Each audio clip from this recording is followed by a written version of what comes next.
Good evening, ladies and gentlemen. Welcome back to take 2 of the Gaming Saloon for February 21st, 2014. With your host, Facemaker 248, Rampant Epsilon, and Tom Gun 2442. Oh, please, God, may help it. Is Okay. it working? No drop frames when I transition that time. I might Okay. have fixed mine. Now, if we can fix yours, we'll be doing real good. Yeah. It better not fucking drop a frame's all I gotta say. I am to Yeah. that point now. All right. All right. We should be good now. Hopefully. I think instead of the song that I'm playing in the background for me, instead of it being Reluctant Heroes, it should be the Reluctant Streamers. Apparently, we can't get shit to work tonight. Or night before last when we tried to stream League. Yeah. Because we thought your computer could do it. Nope. And your computer decided it wanted to die instead of do it. No, my computer's not being cooperative. But I love this thing. But you, man, come on, work with me here. Ooh, yay. I transitioned through all that no drop frames. I think I fixed mine. Okay. Which right now, that's what's important. Well, folks, as the title says, we've got things, we've got stuff, and some stuff I don't even for this week. So yeah. And one of those I don't even things we start off with. Mm-hmm. Sure do. I don't even. just be like, excuse me for this headline? EA does not accept, in quotations, that the premieres for SimCity and Battlefield 4 had quote-unquote terrible launches. Excuse me? Excuse me?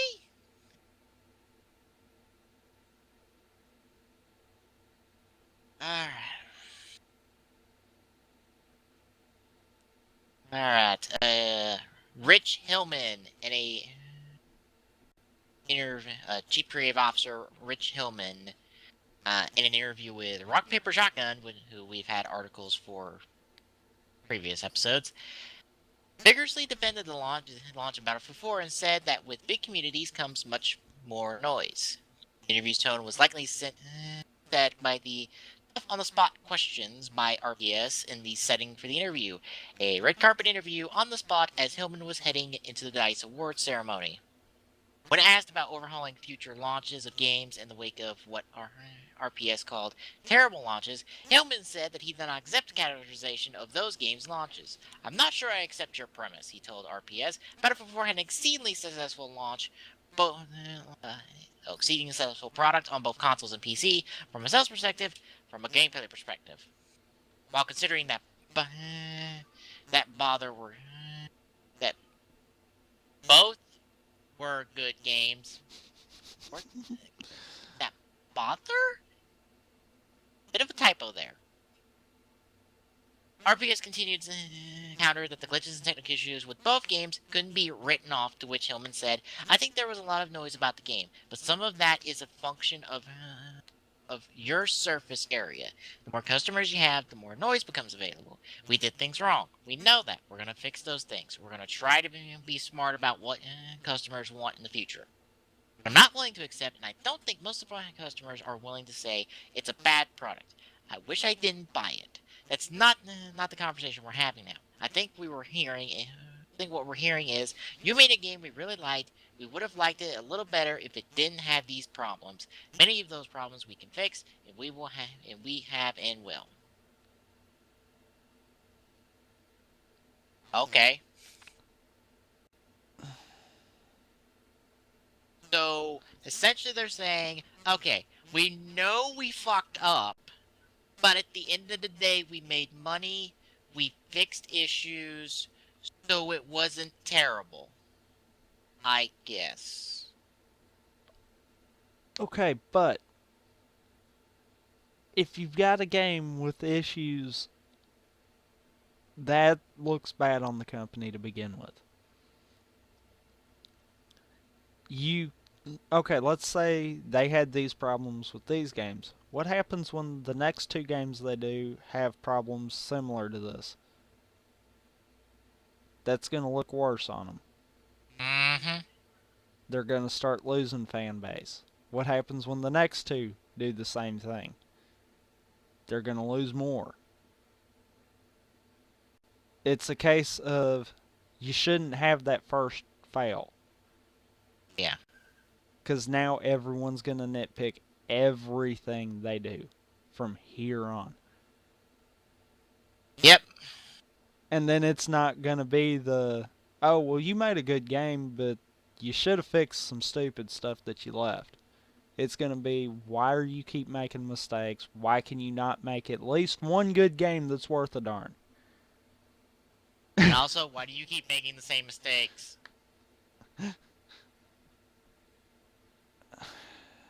What part of having a game be only playable if it's connected to the internet and have problems with servers on day one and for the couple of weeks to follow bad? Yeah. Well, what I don't get, why not beta test this stuff more thoroughly?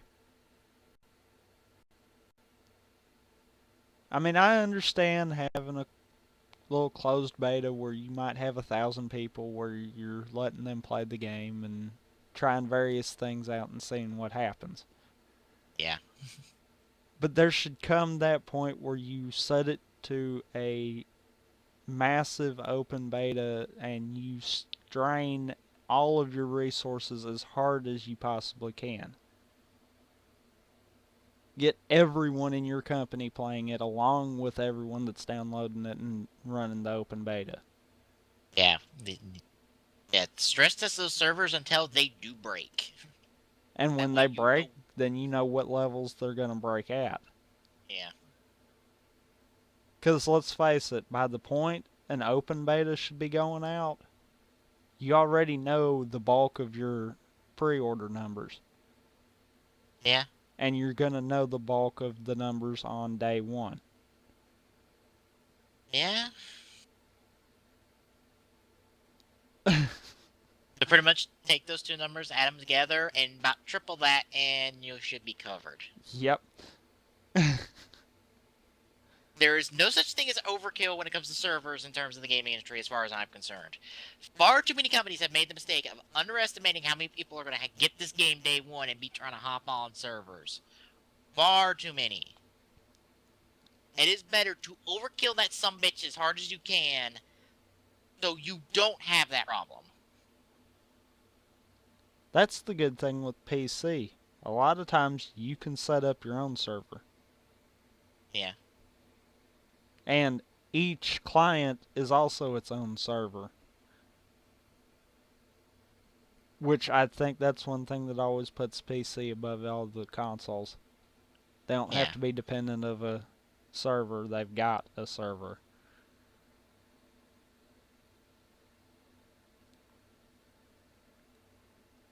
But yeah.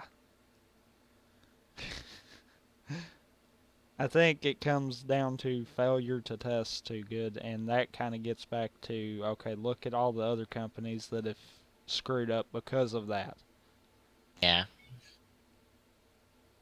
I mean, let's face it, even Bungie knows better than that. Look at Halo Reach. They did a beta beforehand. Yeah. They knew there was going to be some big changes coming. Yeah. I mean, I can agree with him, but like, okay, from a sales perspective, yeah, they weren't terrible launches. From a PR and a gameplay perspective, for a lot of people, you fucked up so hard it was ridiculous. Yeah. Because they stumbled right into the same trap that everyone else has been falling in. Hell, that was kind of a, I would say that's a running joke of 2013, was were companies underestimating people who are going to be hopping on games day one. Because Blizzard did it, EA did it, and I'm sure half a dozen other I'm sure about 3 or 4 other major companies did it too. Yeah. Those are two big ones that came to mind. Because you had Diablo 3 with its general error.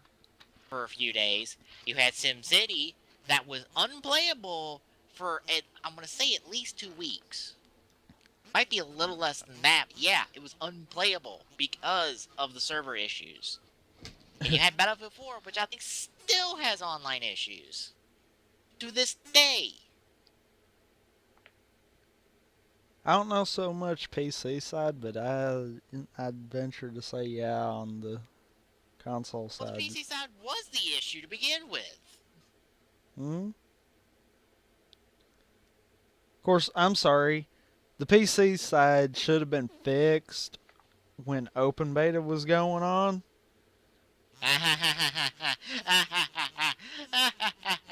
I got to be in the Battlefield 4 open beta. I got one game. At least One. your computer could run it. Yeah, I could only hop into one goddamn game. I Every other tried. time it broke. I tried, and the only times I could get it to try to get in there, my computer couldn't handle it. Every other time, it broke. Yeah. It, Yeah. And what's funny is my computer's not really bad. It's yeah. just the specs for Battlefield 4 were way high. Yeah, I can see that was what they were trying to pull off with that game. But yeah. It. This seems like trying really hard to spin this, and I'm just like, look, just fess up to the fact that you fucked up on both of these games. No, it's fine that you're saying, hey, we screwed up. We're going to learn from this. But don't try to don't try to throw it back in their faces and be like, oh, they weren't terrible launches if you look from this perspective. No, you still screwed up. No, no. No, the customer is a lot smarter than what you want, than what you think they are.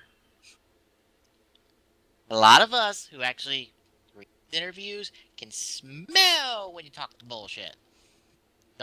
Just don't bother talking to bullshit. Just admit to the mistakes and say what you're going to do. Anything else to say about that before we move on? No. Alright, next up, we've got a nice little summary from Nintendo Direct for February. As Firefox is going for me. Hang on. It'll work itself out here in a second. We have got to fix that. I know. I want it fixed too, because I'm so sick of this at this point. It's like, it's not breaking my computer. It's not damaging my computer. It's just annoying me and pissing me off to no fucking end.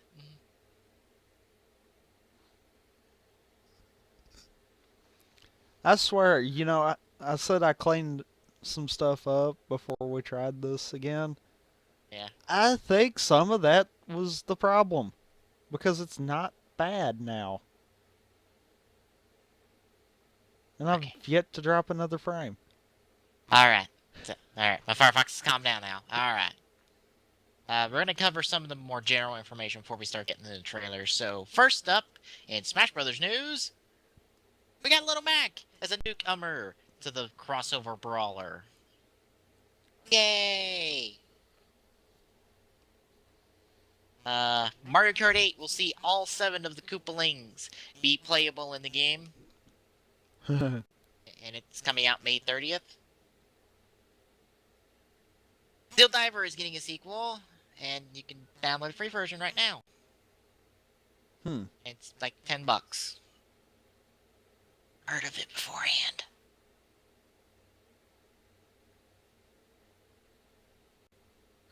Nintendo will be experimenting with microtransactions in a upcoming baseball game.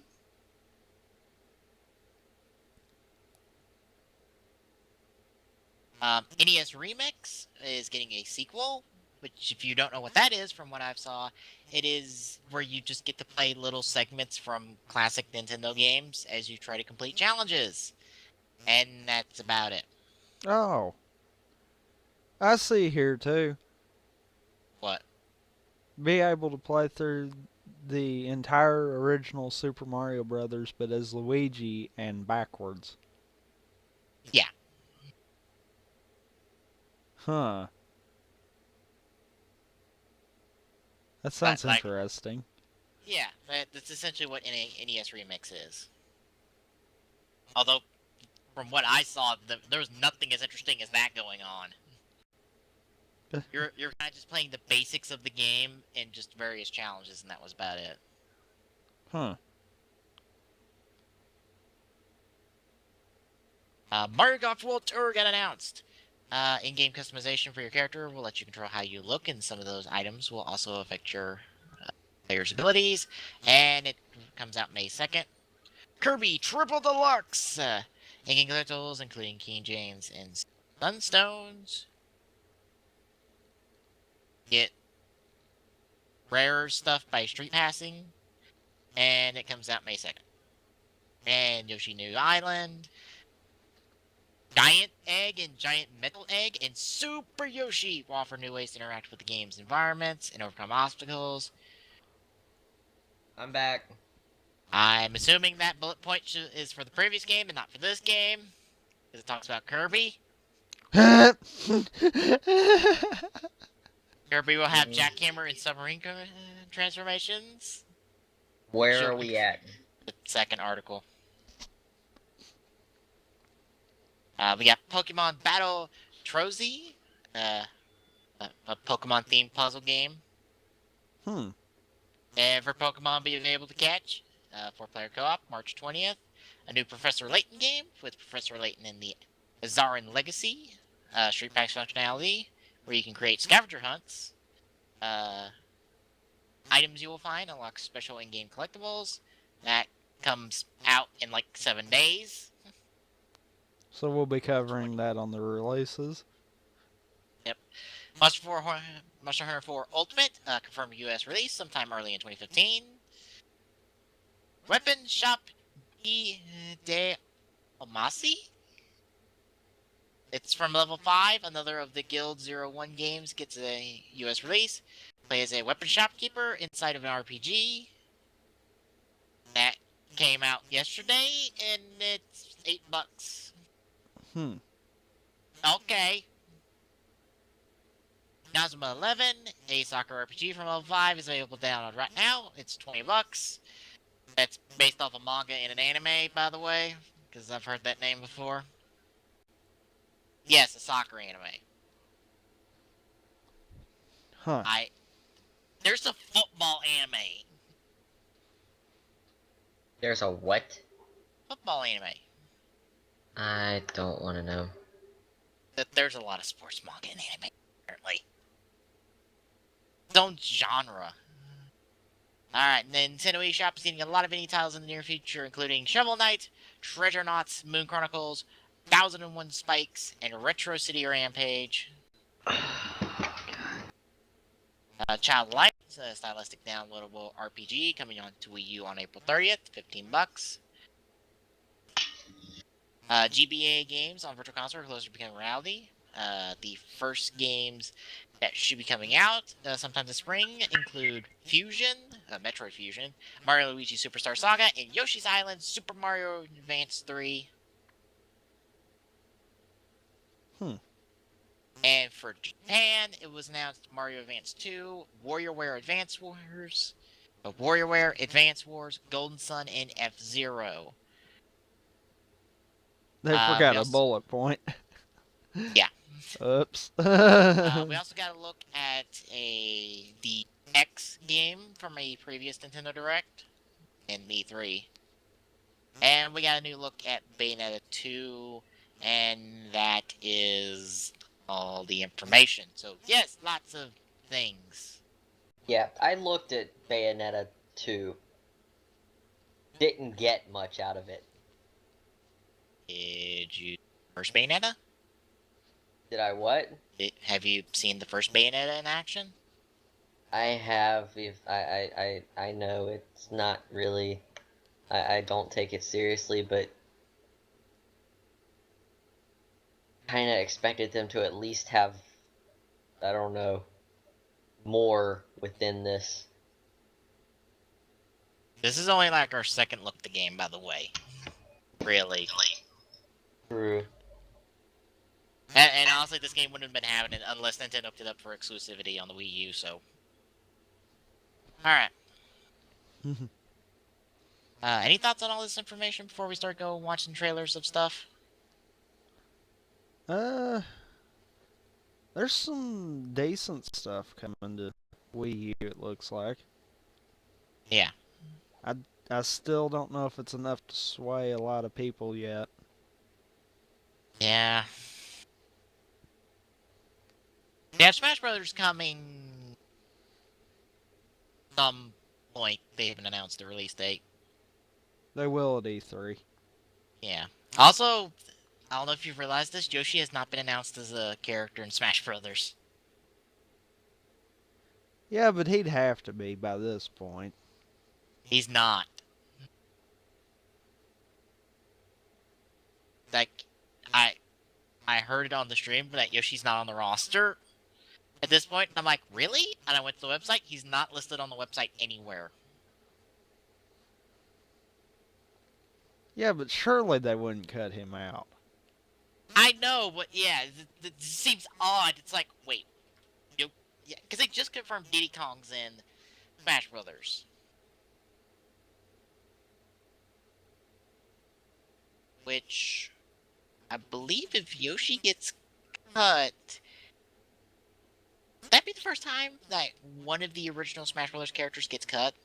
Is they not able to make it into the next game? I think so. Although I don't think everyone else from the first Smash Brothers has been confirmed. Because Jigglypuff's not been confirmed. Wait, no, Jigglypuff wasn't in the first one. Never mind. Yeah, Jigglypuff was. No. Wait, no, yeah. Oh, yeah. Yeah. What? Never mind. I'm dumb. God, we're gonna have to stream that one time then, since someone forgot about that. Alright. Like, let me pull that up real quick.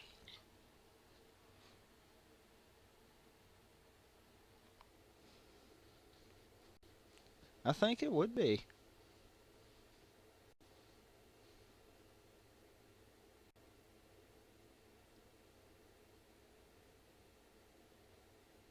Because I think I know all of them are in Melee. And all of them, I believe, are in Brawl. I wouldn't know on Brawl. I haven't played it, so. Yeah, they're all in Brawl. So then, yeah, Yeah. this would be a first. Yeah, because Captain Falcon, Jigglypuff, Ness, and Yoshi are all been confirmed for the 3DS Wii U versions. And they're part of the original cast.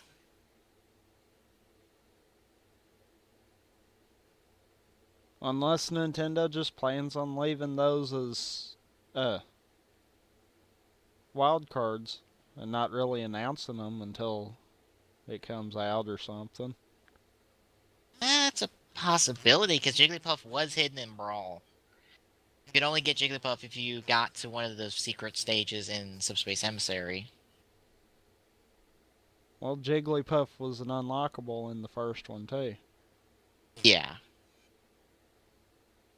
Well, Captain Falcon has been a mainstay, and so has Ness, and so has Yoshi. Yeah. So that's odd. Unless they're just wanting to change it up and make them unlockables or something. Oh yeah. Uh, this one's really know. I'm assuming that Mario Golf might be 3DS. Might be Wii U. I'm not sure. I'm curious on this Weapon Shop de Omasi game. Sounds weird. And possibly interesting. Alright. So, yeah, we start with the Smash Brothers Little Mac trailer. Yes, yes, we shall. Give me a second to get it loaded, though.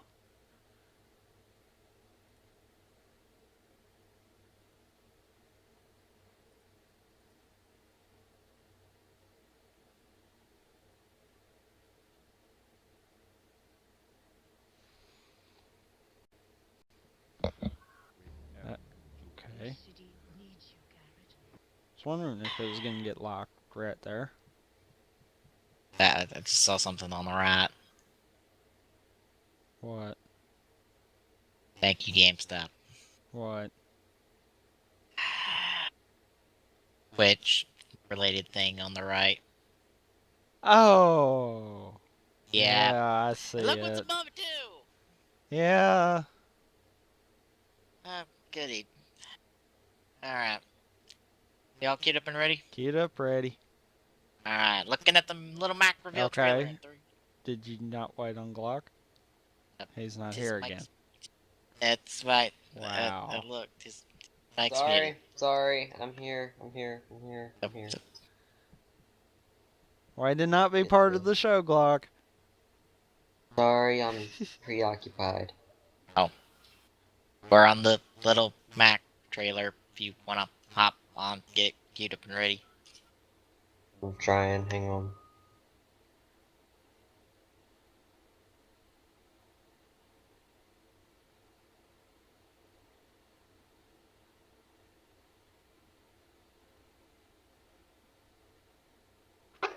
Doop. Just go ahead. I'll be back. Alrighty then. Then. Alright, guess we'll start up the Little Mac trailer in 3, 2, 1, go. May contain content inappropriate for children.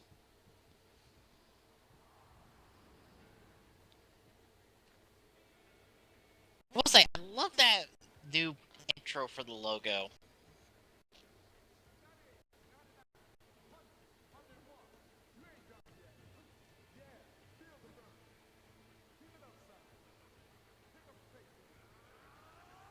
Love the little shot of the title in the back.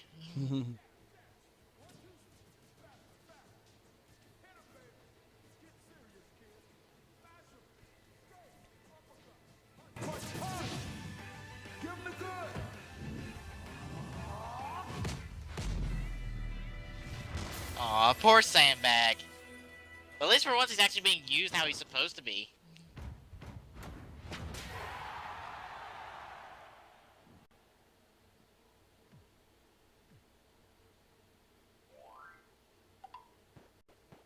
Aww. Your time, man. Show 'em what you got, baby.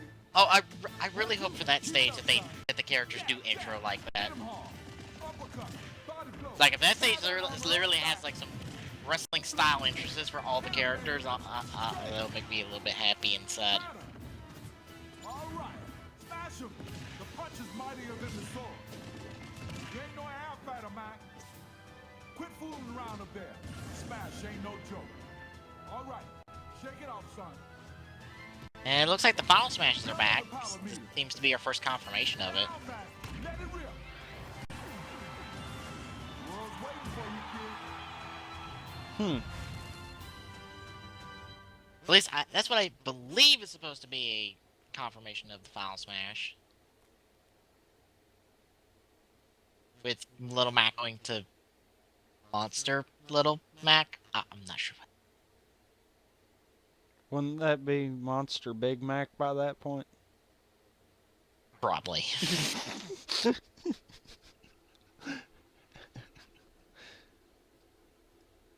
I know that was a bad joke, but I had to say Yeah. it. Yeah, so that it looks to be our first confirmation of the Final Smashes coming back, which is cool. I like the Final Smashes. And again, I'm one of those weird people who kind of like Brawl overall, even with the issues it has.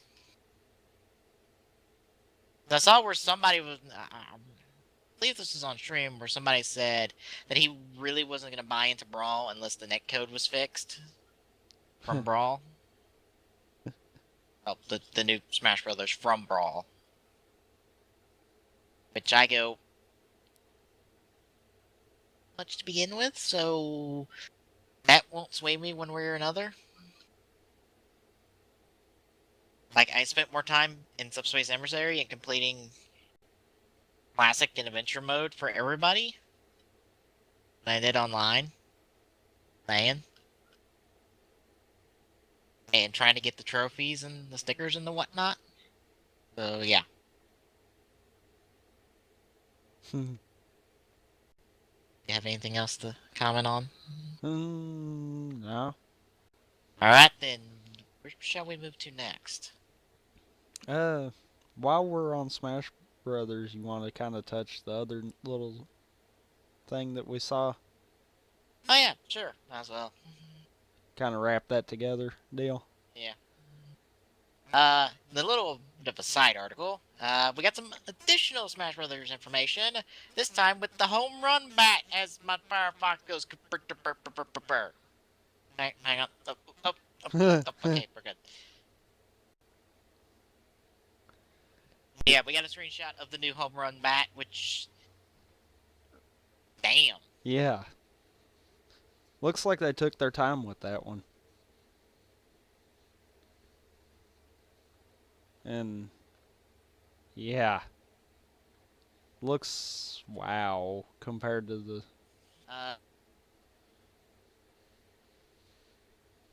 You will make characters' eyes bug out when they get smacked upside the face with it, as Donkey Kong here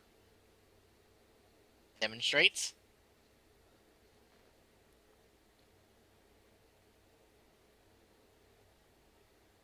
So yeah, I like the new design.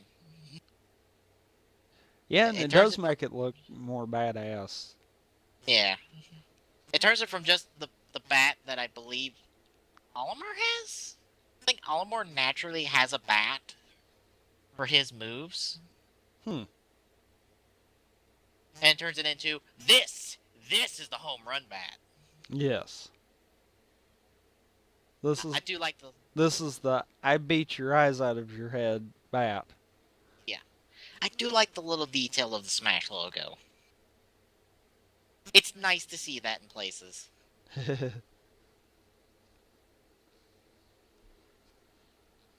So yeah, I got nothing to say. Do you?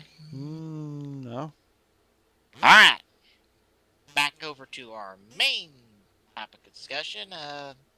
Where do you want that one. to go to next on trailers? You on? Got tempted by the Mario Golf. I don't know. For some reason, I'm kind of tempted on Mario Kart. We can go on Mario Kart then. I don't know why, but You just want to see the Koopalings in action. that and see if there's any more off the wall stuff from what we've already seen. Alright. Yeah, cue up the Mario Kart trailer. After I get through the 30-second ad for Titanfall. Oh, I haven't gotten ads yet. Apparently that hit open beta and was all sorts of goodiness, apparently. Yeah, but if I'm not mistaken, wasn't it either in open beta or released on PC way before Xbox? Ow. Only just now heard about Titanfall beta, so. I heard about it a while back. I'm ready when you are, by the way. Alright. Starting up in 3, 2, 1, go. Yeah, Damn it, my mouse got moved and I about missed that. Yeah, that's coming from a former Call of Duty devs. It's Respawn.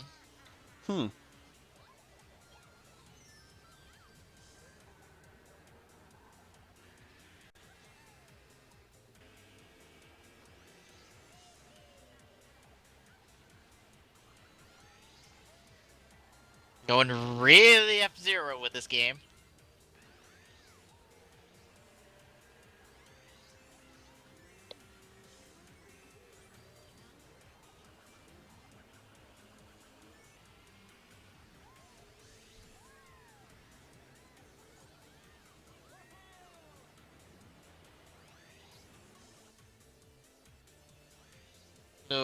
Where are the Koopalings at, or is this just a general trailer?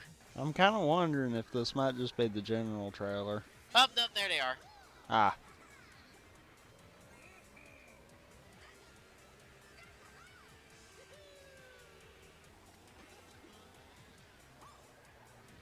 Huh. Aw, no Bowser Jr.? I guess they Aw. figured since they put the Koopalings in there, then there was no sense in it. Although Bowser Jr. is technically his own character. Yeah. Even though I believe when he was conceived, he's pretty much a replacement for the Koopalings.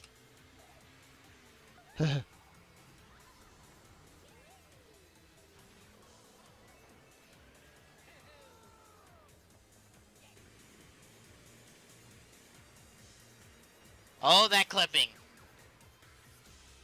That clipping. Yeah. So that looked interesting. I got a Wii U now, so I can get Wii U games.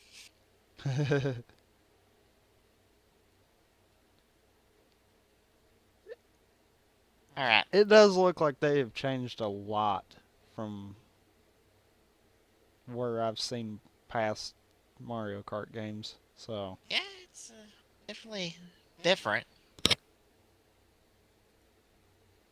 I'd be interested in it. Someone who's played Mario Kart games before and enjoyed them, so. yeah. Alright, shall we move on to Mario Golf? I'm loading it, but I got a Thief trailer. Oh. Again. I have yet to get an ad. You're just lucky. Well, kind of lucky. Yeah. Your computer doesn't enjoy running Firefox, so I guess that kind of is counterproductive, but Yeah. okay, ready when you are. Alright, starting up the Mario Golf trailer in 3, 2, 1, go. Rated E for everyone. Because of comic mischief. Yes. Wait, that's all of Mario. Okay, it's a 3DS game. Oh. Okay, what is it about the 3DS? The 3DS is so much more interesting to me in terms of what's on it right now than the Wii U. Huh. Ooh, it looks like wind can play a factor now. Yeah. And so can giant moles. Yes. Of course.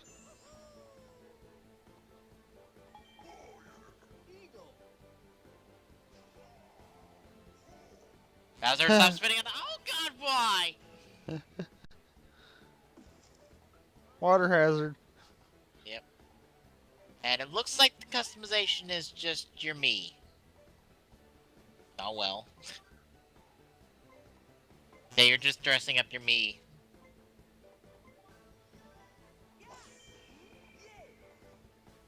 Hey, it's got voice acting.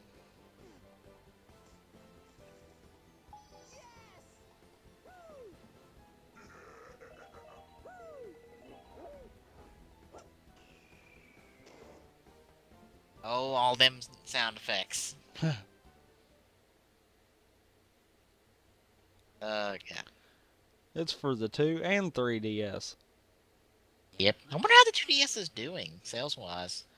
Probably not all that great. Because it kind Probably. of breaks the whole portable console.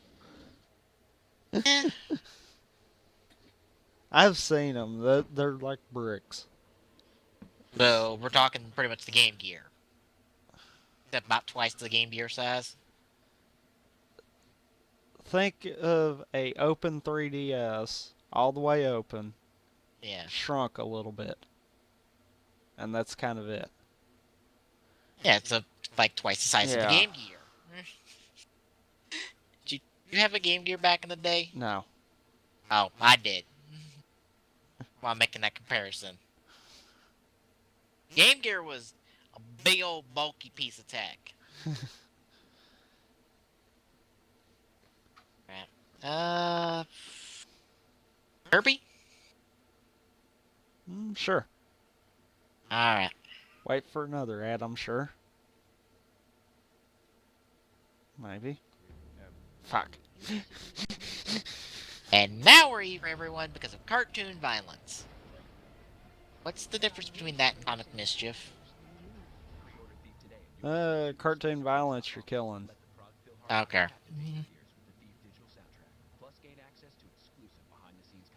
I was about to say, which one does old cartoons fall under? Probably more, the violence side of things. Oh. Well, no one really died in the older cartoons. Yeah, but they got hurt. True. Alright. I'm ready when you are. Alright, starting up the trailer in 3, 2, 1, go.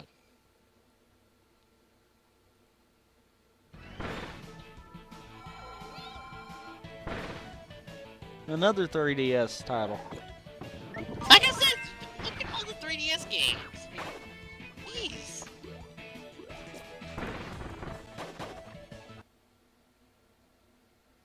Actually looks pretty good.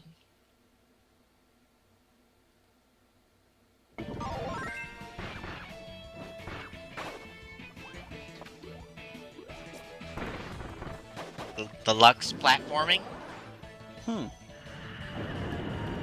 Okay.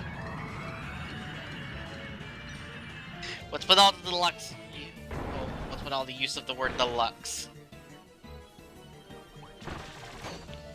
Well, I mean, it is Kirby Triple Deluxe.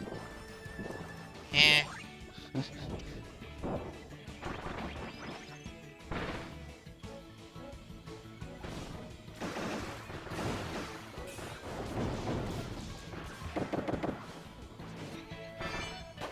I'd still be like morbidly curious on how they're gonna do it, how they do a figure of Kirby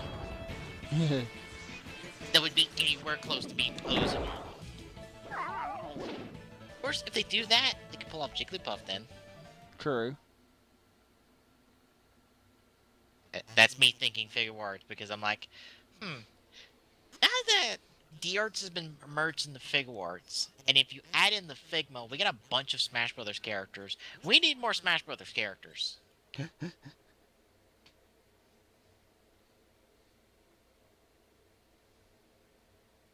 Alright. Kirby looks good. Yeah. I have a funny feeling, though, the multiplayer, or as they called it, the deluxe multiplayer, Mm-hmm. is going to be along the lines of Smash Brothers, though. Just with a bunch of Kirbys instead. Yeah, it looked like it. Yeah. It'd be cool if they actually did multiplayer mini games for like one of the Kirby games, like the one where you could potentially split the entire planet in half. Huh. Because it was like a break the board competition, and you could potentially split the entire planet in half, Huh. depending on how strong the strike was. There was like a sword dueling contest between like Sword Kirby and Meta Knight. There was like a couple other games. I don't remember which Kirby game it is, but I remember watching some videos of it. Alright. Should we move on to Yoshi? We shall. Alright. Which is another 3DS title. Yeah. All the 3DS games. Like, Professor Layton will be a 3DS game, because that is a portable series. Just like the Phoenix Wright. Your city needs you, Garrett.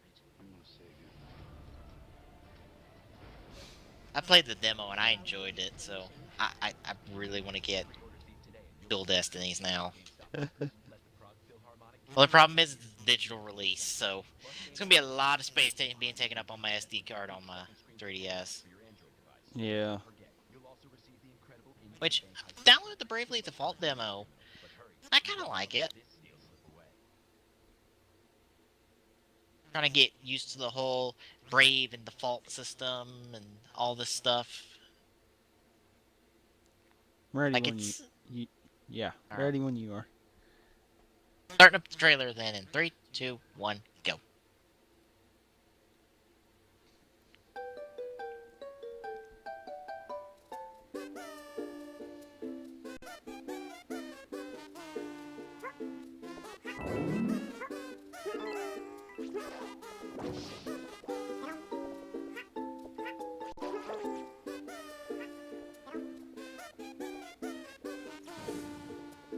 Is it just me, or is the art style just seem off? Yeah. Like, I get it's trying to go for a storybook style, but something just doesn't seem right.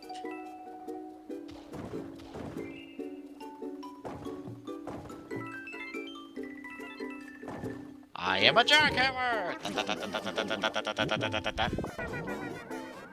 Oh God. I am a giant egg now! Fear my wrath! Yoshi craps a giant egg.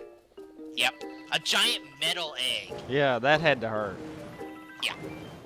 And he can use the boost to get through? Yoshi's new island, as opposed to his old one. Yeah. Okay. It looked kind of interesting. It's just something about the art style just felt off. Yeah.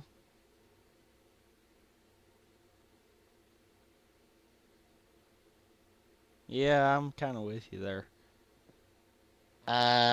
Should we skip to Professor Layton? Alright.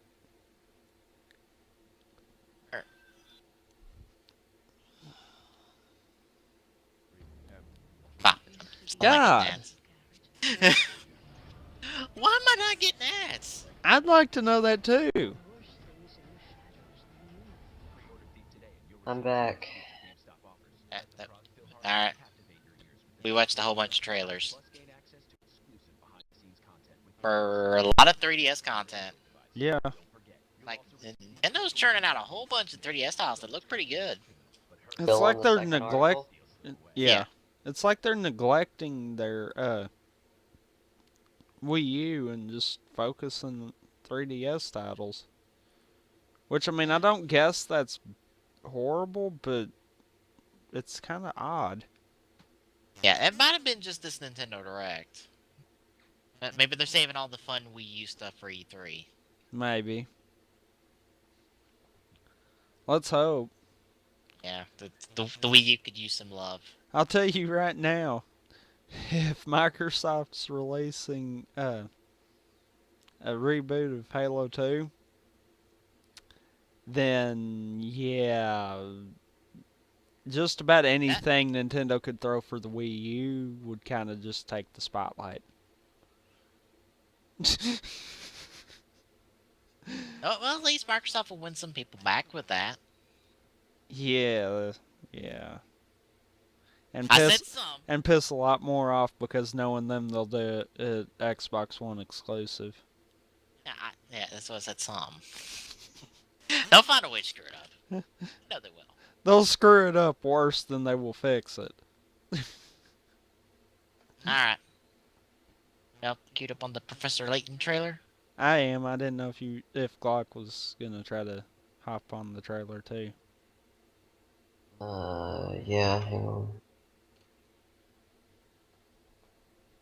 I'm sorry, guys. I just have a lot on my mind. Alright then. But yeah, yeah, I'm well aware of the fact that if they do a Halo 2 anniversary, it's gonna be one of those wow, Microsoft, you screwed that one up too. Yeah. As long as they don't Alright. do it Xbox One only, I'll be fine with it. Alright. Back to you. Ready? Yeah, I'm ready. Alright, starting up the Professor Layton trailer in 3, 2, 1, go.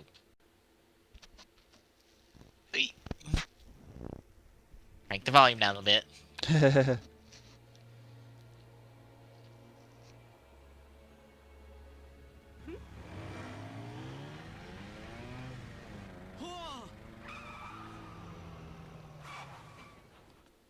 See here, what was that about? Nice to see you again, Professor Layton. And you are? I'm Emmy Altava, your new assistant. Emmy Altava. She knows what she wants and how to get it. What is that thing? She travels the world with Professor Layton and Luke on their journey to solve the world's most puzzling mysteries. Spectre. Capturing the scene of the crime with their camera and quick reflexes, she's always in the center of the action. This game will be used in the 3DS camera Her a lot. methods may be controversial to some, but one thing's for certain. No one can match her tenacity when it comes to investigation. When interrogation gets the team nowhere, she unleashes her fierce roundhouse kick. It's rather persuasive.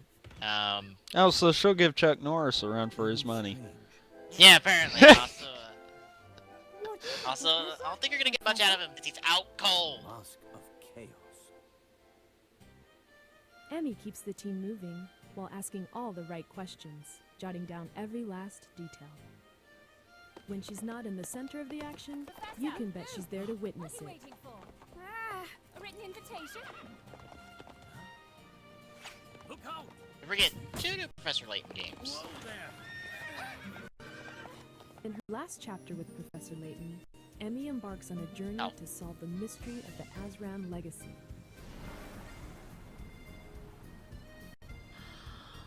We should be arriving shortly. And so the 4 of us set off in the airship Bostonius to solve the mystery of the so-called living mummy. It was to be the beginning of an epic journey, one that would take us all around the world. And it was the last adventure that I would share with Professor Layton.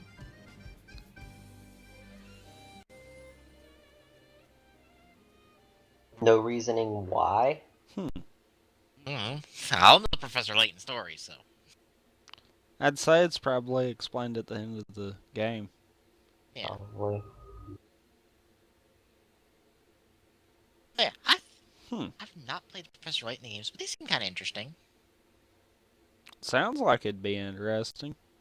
Yeah. Of course, I'm in the same boat as you. Never played them, so don't know. Yeah. Closest thing I've come to that is a Phoenix Wright demo for Dual Destinies. And it's not even that close. Yeah. Hey, I got a question. Okay. When Xbox One was shown at E3, they showcased one of the games. I forget what it's called. The one where you make your own map and Project Spark? Yeah. Yeah. What's happened to that? Cause like That's been silent as far as I know. Yeah, there's not really been nothing spoke of it. Yeah, they need to step up on that because I was more interested in that than really anything else. I think what happened, in all honesty, is they're wanting to do it for both PC and Xbox One. Well, I should say Windows 8 and Xbox One because it's technically not going to be PC, but Yeah. and I think what's kind of happened there is the start of 8 kind of pissed everyone off, more importantly, the start button. Mm-hmm.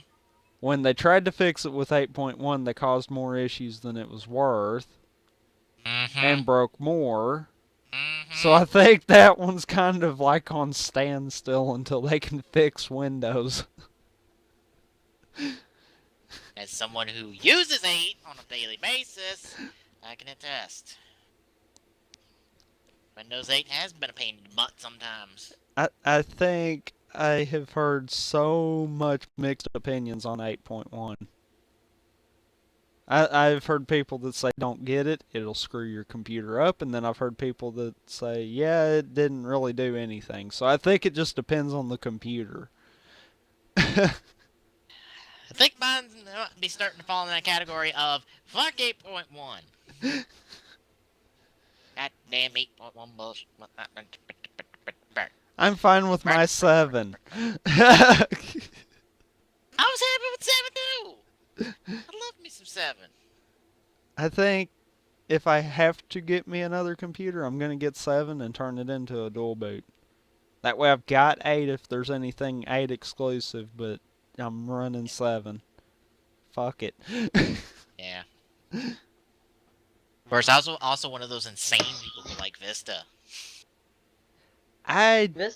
Vista's not that bad. I didn't hate Vista, but I had a strong dislike for it because it was slow. I know. I know. People just don't like Vista. I'm one of those insane people who did like it. I didn't hate it. I liked the concept of it. I just hated how it took twice as long to do anything. That's why I think 7's the perfect combination between the two. Alright. Let's look at the But, weird yeah. game now. The weapon shop, Yes. I gotta get it buffered through the ad again because I know I'm gonna get an ad. Yep, I knew it. The Titanfall ad again. That game being pushed hard recently. Yeah, I know.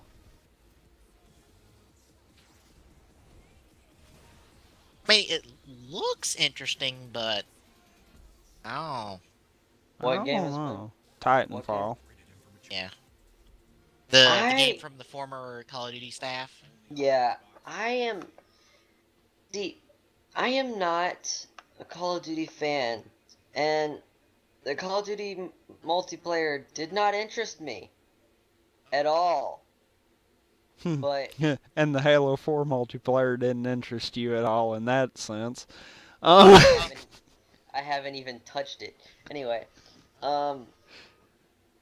but I look at Titanfall, and I see it as them trying to turn the multiplayer into its own story. And I find it unique, and I can enjoy it. I should clarify. It's not just X Call of Duty crew. It's X Infinity Ward crew. Yeah. That actually sounds better. Just saying X Call of Duty staff is like, eh. Yeah. I don't know. I don't know. Even saying Infinity Ward kind of just is like, because really they're more known for Call of Duty. So I mean, Well, these are from the guys from like this is like the staff and crew from like Modern Warfare 4, like the main guys, like 4 in Modern Warfare 2. Yeah. oh, so But- the ones that actually did a decent job.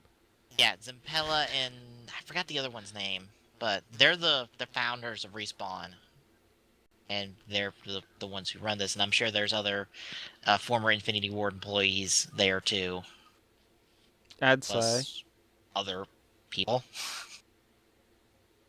I don't know who's employed at Respawn. Well, I would hope not. You don't work there. Yeah. Alright, shall we get the trailer ready? Are we all got the trailer queued up and ready? Yep. Yep. Alright. Starting up in 3, 2, 1, go.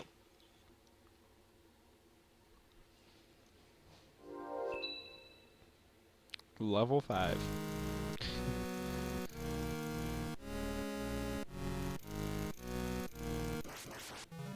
Okay, I can kind of dig the old 8-bit sound and soundtrack.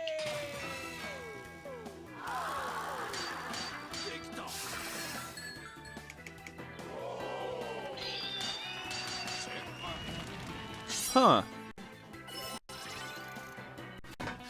This looks interesting.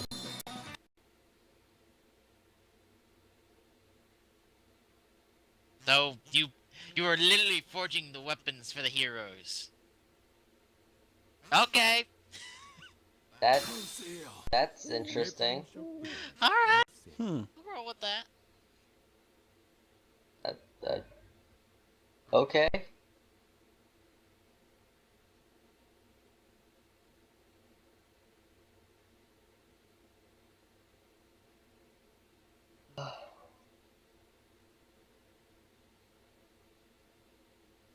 Alright. Say about that? That actually looks interesting. Yeah?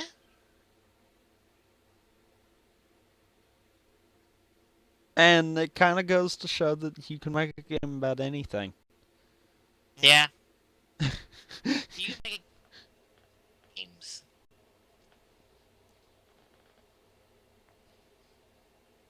Oh god. Either one of you get that reference? I didn't hear what You you kind of said. cut out. Oh. Yeah. You can make a game about making games? I caught that one. Yeah. And then when people try to you know, pirate it. Y'all heard about that, right? Oh, I was about to say, I guess you're talking from experience, or... So I know about pirating thing with Game Dev Tycoon 2. Well, or not 2, Game Dev Tycoon. Why would you pirate that? Like, good question. $8. I was sitting there wondering that myself. It's just like, it's $8. I mean, I'm broke, but even I can spare that much money. Oh god. And I swear I loved that. It was like, Of course. where did you come up with the idea to do that? To troll those people so hard? because the folks behind there are think just like some folks on the internet do, where it's like, how can we screw people over? Mm-hmm. Fair enough. Or just screw with people in general. No, it's the same people who come up with the electric pins. Oh. Okay. It's that same thought process of like, let's put a shock thing in a pen. Or in a piece of chewing gum. Which I got surprised by one of those one day when I was cleaning out a chair. All of a sudden I saw a pin, and I clicked it to see if it actually still worked, and I got the shock. Like, what the fuck? Why is this doing it to the chair? For that purpose right there. Buried in the chair? That way when someone finds it, it will shock the crap out of them and they will not know what to think. Well, apparently we had to look at X, the game from the Xenoblade Chronicles director, although they don't list the footage, but from what I heard, it looked good, which that game looked good back at E3. Yeah. Alright, let's end off with the Bayonetta, since there's not... Oh god, do I have to watch this? I've already seen it. I don't want to see it again. I've already seen it too, but... I don't want to see this again. It was, fine. But... They're... No, come on, seriously. I'm no savior. Every video. There are worse things in No ads at all. Today, and you'll receive 2 Great. exclusive GameStop offers. Let the Prague Philharmonic captivate your ears with the Thief Why Digital do you not soundtrack. like Plus, gain access Xenoblade to exclusive not behind-the-scenes content with Bayonetta? your unique second-screen companion app I'm for your just- Android device. And don't forget, you'll also receive the incredible just, in-game heist mission. I don't So know, much content is criminal. But hurry, you Nothing don't want to let specific? that steal slip away. I don't know. I'm just, I really don't know why. I'm just like, when I see it, I'm just, nah. Alright. I got it up. Alright, Same y'all get it here. ready? Yes, even though I don't want to. Alright, take a look at the Bayonetta 2 new trailer in 3, 2, 1, go. I love how they put that. This game is anticipated to be rated mature. Well, it's because it's not rated right now.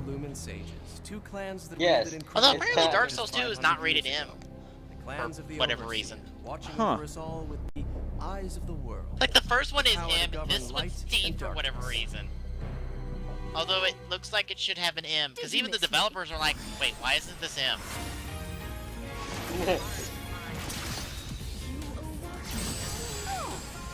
You want to play with Bayonetta? This Overseer is the one who created the Eyes of the World for humanity. The same ones that the clans held on to so hard. The Overseer was the true creator. The true god of the human realm. The god of chaos. The sacred mountain of Fimbleventer. The joint's supposed to be the link between Inferno and Paradiso. They say there is an entrance to Inferno, the gates of hell, somewhere on this mountain. No one knows. Am I the where, only though. one that thinks of Yu-Gi-Oh when I see that You can necklace? see me. I was Because thinking we're that both in too, but it was mostly purgatory. just the necklace. Okay. I was about to say. He's not got the stupidly ridiculous hair. Yeah, I know. Although apparently he's playable. Oh, yeah. Okay. You can't open the road to Fimbleventer without my powers. So, what do you say? Umbro Witch. Or shall I call you Bayonetta? Illumined Sage. Cheeky. No one bothered telling me any of your kind survived. Your impudence will cost you your life, Witch.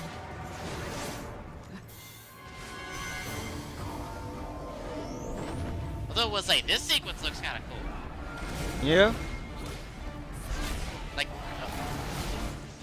evil version of can't say that, but just a counterpart to Bayonetta with the angel stuff. Seems kind of cool.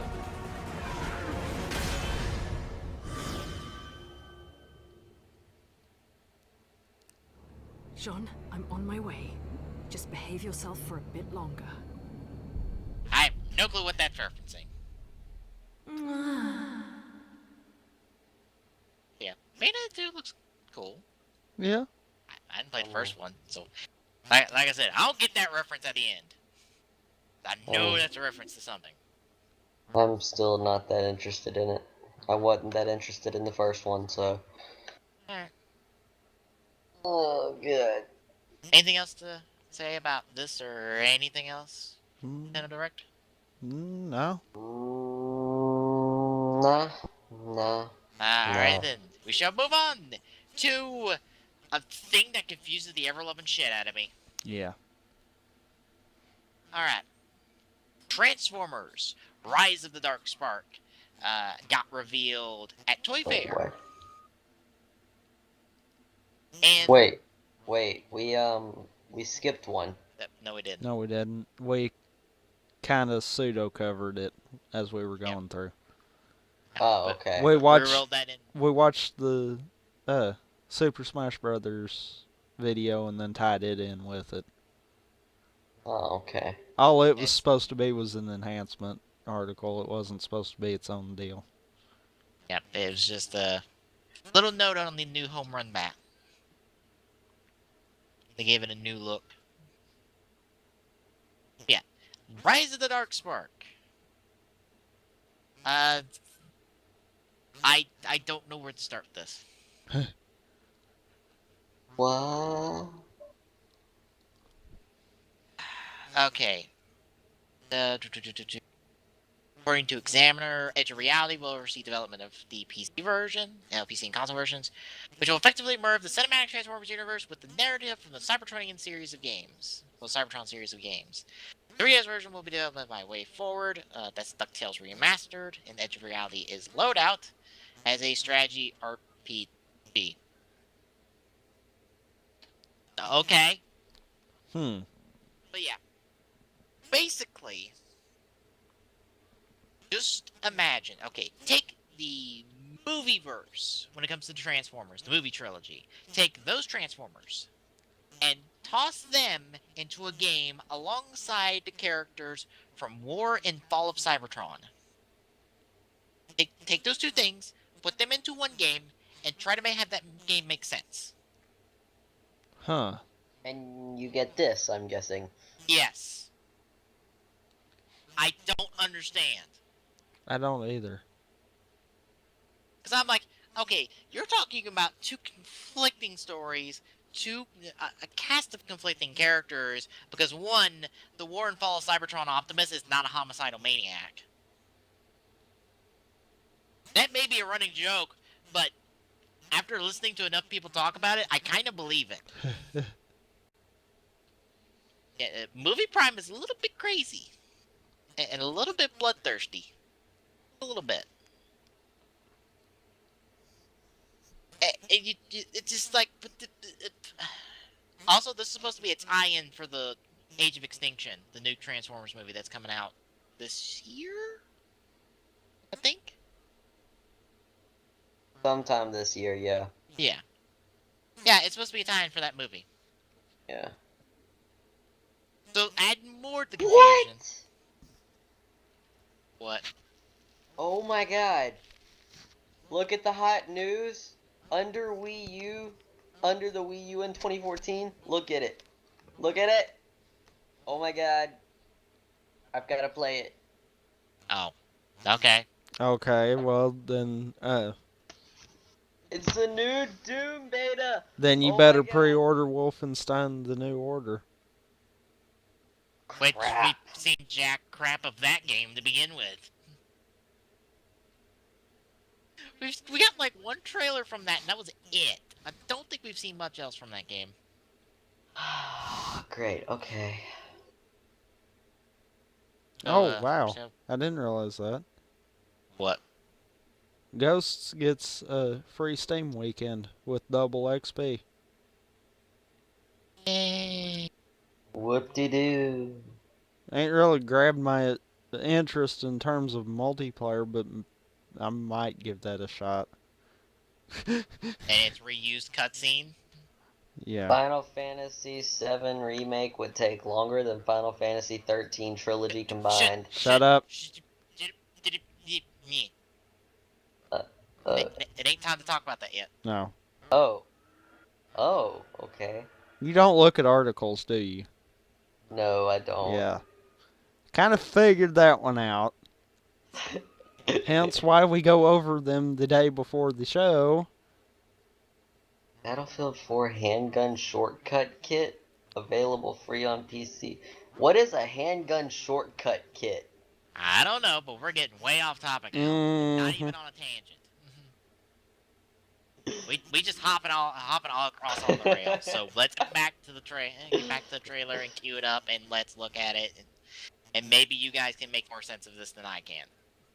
Doubt it. Just saying, doubt it. Ready when you guys are. Wait, we're watching a movie or video? Yes, the trailer that's in the That's article. what he said. He said cue up the trailer. Oh, I didn't hear him. Okay, I'm ready. Alright, looking at the Rise of the Darkspark trailer in 3, 2, 1, go.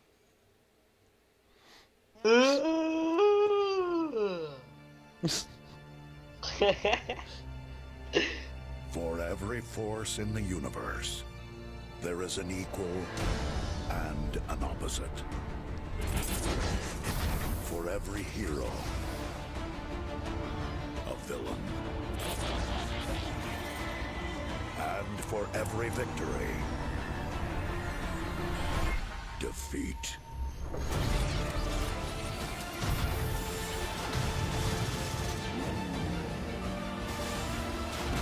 I mean, it definitely looks like more Fall Cybertron gameplay, but...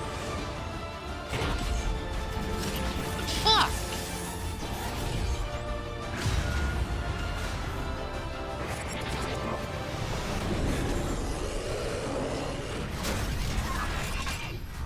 Oh, by the way, that's Grimlock from the new movie. Grimlock! But, yeah. Apparently, apparently you'll be swapping back and forth between Cybertron and Earth as this hunt for the Dark Spark, which rivals the power of the Matrix of Leadership. And I still don't understand this game. What the heck is an Amerish update? I don't know. PlanetSide 2 deploys Amerish update. Is that like a mix of... Glock, you're just trying to go off topic, aren't you? I'm sorry, that just confused me. I mean, Amerish? I gotta look that up. Hold up. Anyway. Amerish. This game than I can? I don't think so. No, not really. I don't get... Why are we combining the War and Fall of Cybertron series with the movie series? Oh. Like, if this was some type of weird crossover parallel universe game, I'd be okay with it, because then I'm like, okay, we get double the Prime, and by double the Prime, I mean we're gonna get Peter Cullen talking to himself. Because Peter Cullen voices both Primes. And I'm sure that'd be entertaining to watch him in the voice booth, as he literally voices the conversation between the two of them. It'd probably be about as entertaining as Scott McNeil when he voices Rat Trap and Dinobot. In case you didn't know, Scott McNeil voiced both of those characters in Beast Wars. And I'm sure at some point he did the voiceover work, both of them at the same time. It just went back and forth between the two voices. Probably. Hey, refresh the forums, the articles. Okay. Yeah, I added one last thing. Alright. Yeah. I hope it's okay that it's a video. Okay, good. Alright. Anything else to say about Dark Spark before we move on? Interesting. Very interesting. No, don't really have nothing else to add. Alright then, we shall move on to a thing that I grabbed because it kind of sounded interesting. Tulsa, Oklahoma, looking to place video game stores under same regulations as pawn shops. Reading off the article, but it's no secret that theft is a big problem in any part of the world. It is something that we as humans have been battling for our entire existence. The city of Tulsa, Oklahoma recognizes how hard this battle is and is looking to give law enforcement more tools to work with in their fight against theft. City officials are working to curb the fencing of stolen items by expanding regulations on pawn shops to include secondhand stores.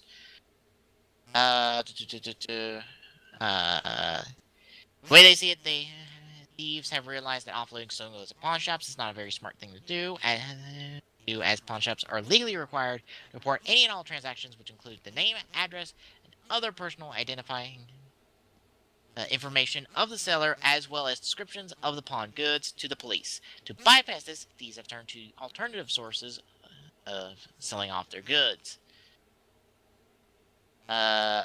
Essentially, secondhand shops identified by Tulsa police include video game stores, computers and electronic stores, tool stores, sports stores, and music stores. Councilors agreed to start work on a draft of an ordinance that would address the loophole. Such laws are not common around the U.S. The person who wrote this article worked at EB Games in Arizona in 2003, and we had to report and hold all video game consoles that were sold to us. Most people were pretty content with such requirements. Where these laws seem to lose all effectiveness is when the transaction is completely bypassed a third party or are done face to face. Oklahoma recognizes the weakness in some respect.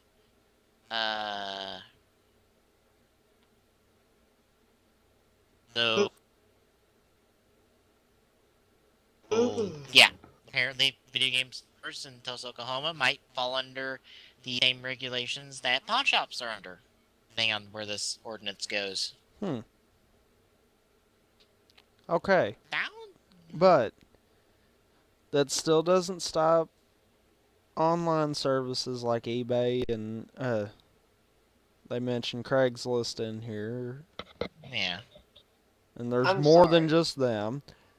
That doesn't stop like yard sales and at flea markets and stuff like that. Oh yeah. So there's still too big of a loophole there.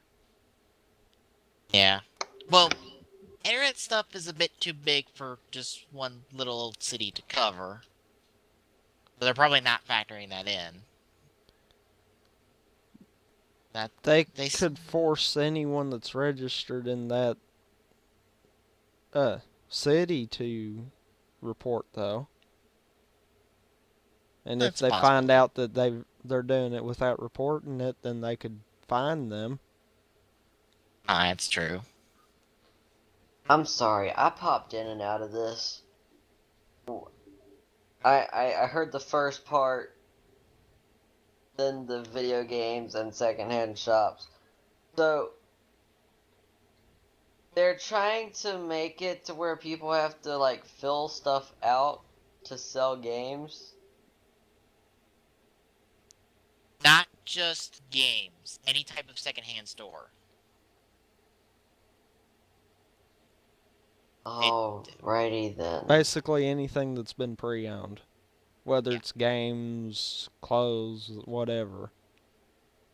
Trying to set it up to where everything is documented as to who turned it in case something comes up as stolen. Yeah. Interesting.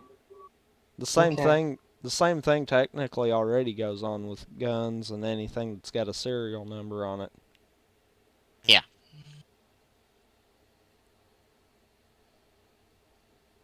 Yeah, this sounds interesting. I mean, like, I'm used to hearing video game and law and go, great.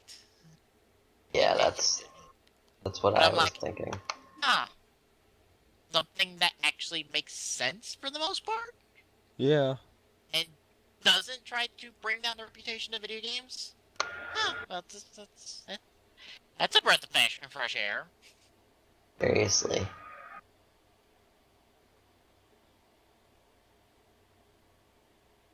Just like, well, we're just trying to cover our bases in terms of secondhand stores and maybe catch a few more criminals in the process. Alright. Seems like a decent idea. Anything else to say? Besides, let me open up the next few articles. No. Doodle, Flipper Nurple, whatnot. Has a blizzard. Change over to the next one? Yes. Okay, then. I was about to say, are you having fun there? I'm trying to give him time. Because I got nothing else to say, so I'm just going to say random words. And it worked. Alright. Next up, we're talking the Order 1886. Oh my god! You mean it actually revealed something? Oh yeah, yeah, it's not a co-op game, by the way. Oh. What? Why? I don't know! Where's the boo button when you need it? Boo! That worked? Exactly. Yes, that worked. But yeah, that's a while back. Not pertaining to this article, unless it says it in this article. But yeah, we got some story details for Order 1886 and a new trailer to look at. All sorts of fun things to be seen. Order 1886, of course, deals with alternate history stuff.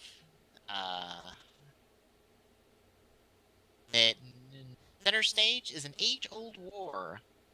Conflict that started centuries ago pitted mankind against half-breeds in a battle for survival. This became the catalyst for the noblest warriors of their time to come together in an alliance, an order. Capitalized. Because we're being proper. That waged war and held the line for hundreds of years. Through the centuries, their vigil has kept humanity safe, and in the war and the status quo, while the Order's members remain hidden behind history and legend. Everything changed with the advent of the Industrial Revolution. The tide of war shifted as the Knights finally bring the battle. The half-breeds, with the help of new weaponry. With the progress comes a civil unrest and rebellion by the very people they have sworn to protect, oppressed by what they perceive a dictatorship. The rebellion rises out of the streets of Whitechapel and quickly proves themselves in a dangerous foe, taking up arms against the monarch and the Order. The Order now lives in a world where they must face and fight their fellow man while protecting their kind from the half-breeds. In the Order 1886, you will be confronted by a diverse group of adversaries and use your weaponry against different factions. And that's it. Now, we talk about half-breeds as in werewolves, right? Ow! Well, I know they're talking about dogs. I feel like they're talking about either werewolves or like some kind of a half vampire thing. Because I mean, from the E3 thing, it obviously showed that it was something paranormal. Yeah. Also showed four-player co-op. What they also hinted at four-player co-op, which isn't happening. Yeah, I know. Which yeah. We're not gonna talk about that. Aw, but uh, but I mean, obviously it hinted that it was definitely paranormal. Give any perspective as to what these half breeds are? Are they werewolves, vampires? I mean, are they? if we cue up the trailer and take a look, we might find out. Well, let's do that then. I'm queued up. 1 second. Tommy. Tommy. 1 second, I said. Oh. We didn't hear you. Didn't hear the 1 second. Alright. Alrighty then. We shall look at the Order 1886 trailer in 3, 2, 1, go. May contain content inappropriate for children. Santa Monica. And the Radiacon crew.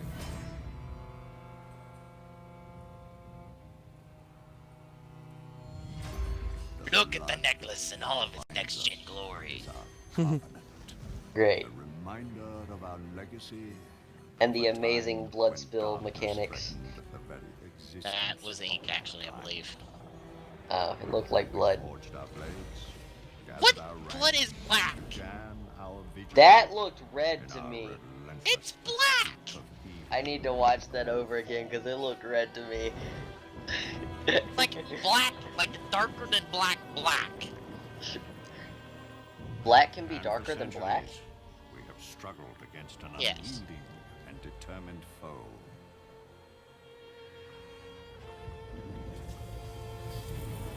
But now, the age of old has given way to a new era, an age of industry. Progress has led to unrest, sedition, and rebellion. Enemies old and new now wage war against us on every front. The world changes, but our duty remains the same. We shall stand. We shall prevail. And order shall be restored. I'm not getting anything out of this. I know, I just explained all this in the article! Yeah. Trailer, what are you doing?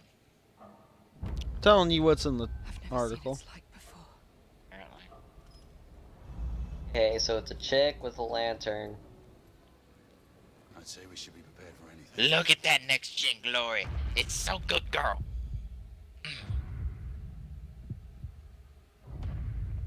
Be quiet. Be very, very quiet. Thingy! Definitely paranormal business going on here. I think we saw a half-breed. I Whatever think so those too. are. Yeah, I think so. It's a thingy. Because all we saw was a hand. Oh, okay, so you're not gonna show us what the half-breeds are. So we have no idea what these things are. They could be some type of freaking weird idea of your type of zombie, or they could be a werewolf, or they could be a freaking bat person for all we know. I doubt it'd be a werewolf because we saw a hand. We didn't see a claw. So it could be some kind of like a zombie type thing. That would be weird. That's kind of what I'm thinking, but I don't know. But that doesn't make the half-breed name doesn't make sense with that then. They need to explain. Black, this is our only second trailer for this game. Maybe it's zombies with brains. Brains. Zombies with brains. That would be interesting. Yeah, so, Like rotten Wasn't there- flesh, but it can actually think, so it'll move out of the way if you shoot at it. Wasn't there a movie? Wasn't there a movie about zombies that could actually think, but they instead of just wanting to eat people, they actually were fighting for zombie rights. is that the romantic comedy? No, not Warm Bodies. There's another one. Okay, wow. You asked if it was that romantic comedy, and that's the one he pops off with, so he knew exactly what you were talking about. It's got smart zombies. Yes, but I'm talking about these zombies, like, from the very beginning. They actually are, like normal humans. They're just dead. And they like, have this giant protest for zombie rights. It's really weird. So, the ghouls from Fallout? Sort of, yeah, pretty much. And they're fighting for equal rights. Yeah. It's pretty hilarious. I got nothing to say on Order besides the thing that we still don't know jack crap about. Yeah, I don't have anything either. I wanna know what the heck those things are! They're half-breeds. Mm-hmm. Thank you. Urgh. You asked what they were. You didn't ask for specifics. Fine. I want specifics on what they are! Well, they're a thingy, and they do things. And they have a hand. Yes. I'm just gonna stay quiet. That's like the only description we have for them right now. They have a hand. Yes. Oh my god, it's so scary. They have a hand. Yeah. Yes. So they're on the level as that one thing from the Addams Family. I don't remember the name. It's oh god, what I know what you're talking about. I know too, but I can't think of it. Yeah, I'll name it. Yeah, we're on that. We're right at that point now. Great. And we know it may or may not have feet. Yes. We're not sure about that. For all we know, it has hooves. It's on something because the hand was pointed down. Whoa! What if it's a half-breed, but like, they did sort of like the Minotaur, but it was like reversed Minotaur. Why would it have a hand? Reversed Minotaur. It has the Minotaur legs, but it has the human body. And it has like the Minotaur thought capacity. And that's why it tried to attack everybody. Alright. I don't know. I'm just thinking, because I mean there's so many possibilities. They need to explain. Alright, then I think we should move on. Yes. Yes, we shall. Do the thing you tried to jump gun on. Yeah. Hard. I apologize, okay? I apologize. Well, apparently, according to someone from Square Enix, Final Fantasy VII Remake would take longer than the 13 trilogy combined. I'm sorry, but I look at this and I call bull. Well, there is a reason. There is a reason. Shall we go back to the original PSP? Wasn't there a Final Fantasy VII Crisis Core that was made for PSP that was surprisingly good and a lot more detailed than Final Fantasy VII?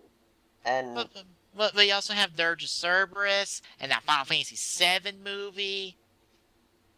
Oh, and that tech demo that everybody loves to reference. Yeah. Can I say something though? Absolutely. I don't know about 13.2 and 13.3, but really there was not a lot of action going on with 13 from what I got to before I got bored of the game. for the All the second fun time. interaction going on from 13.2 and 13.3 from what I've seen. You So get quick time events. so in light of how 13.1 was, that comment does not really surprise me because there was a lot of dead space in 13.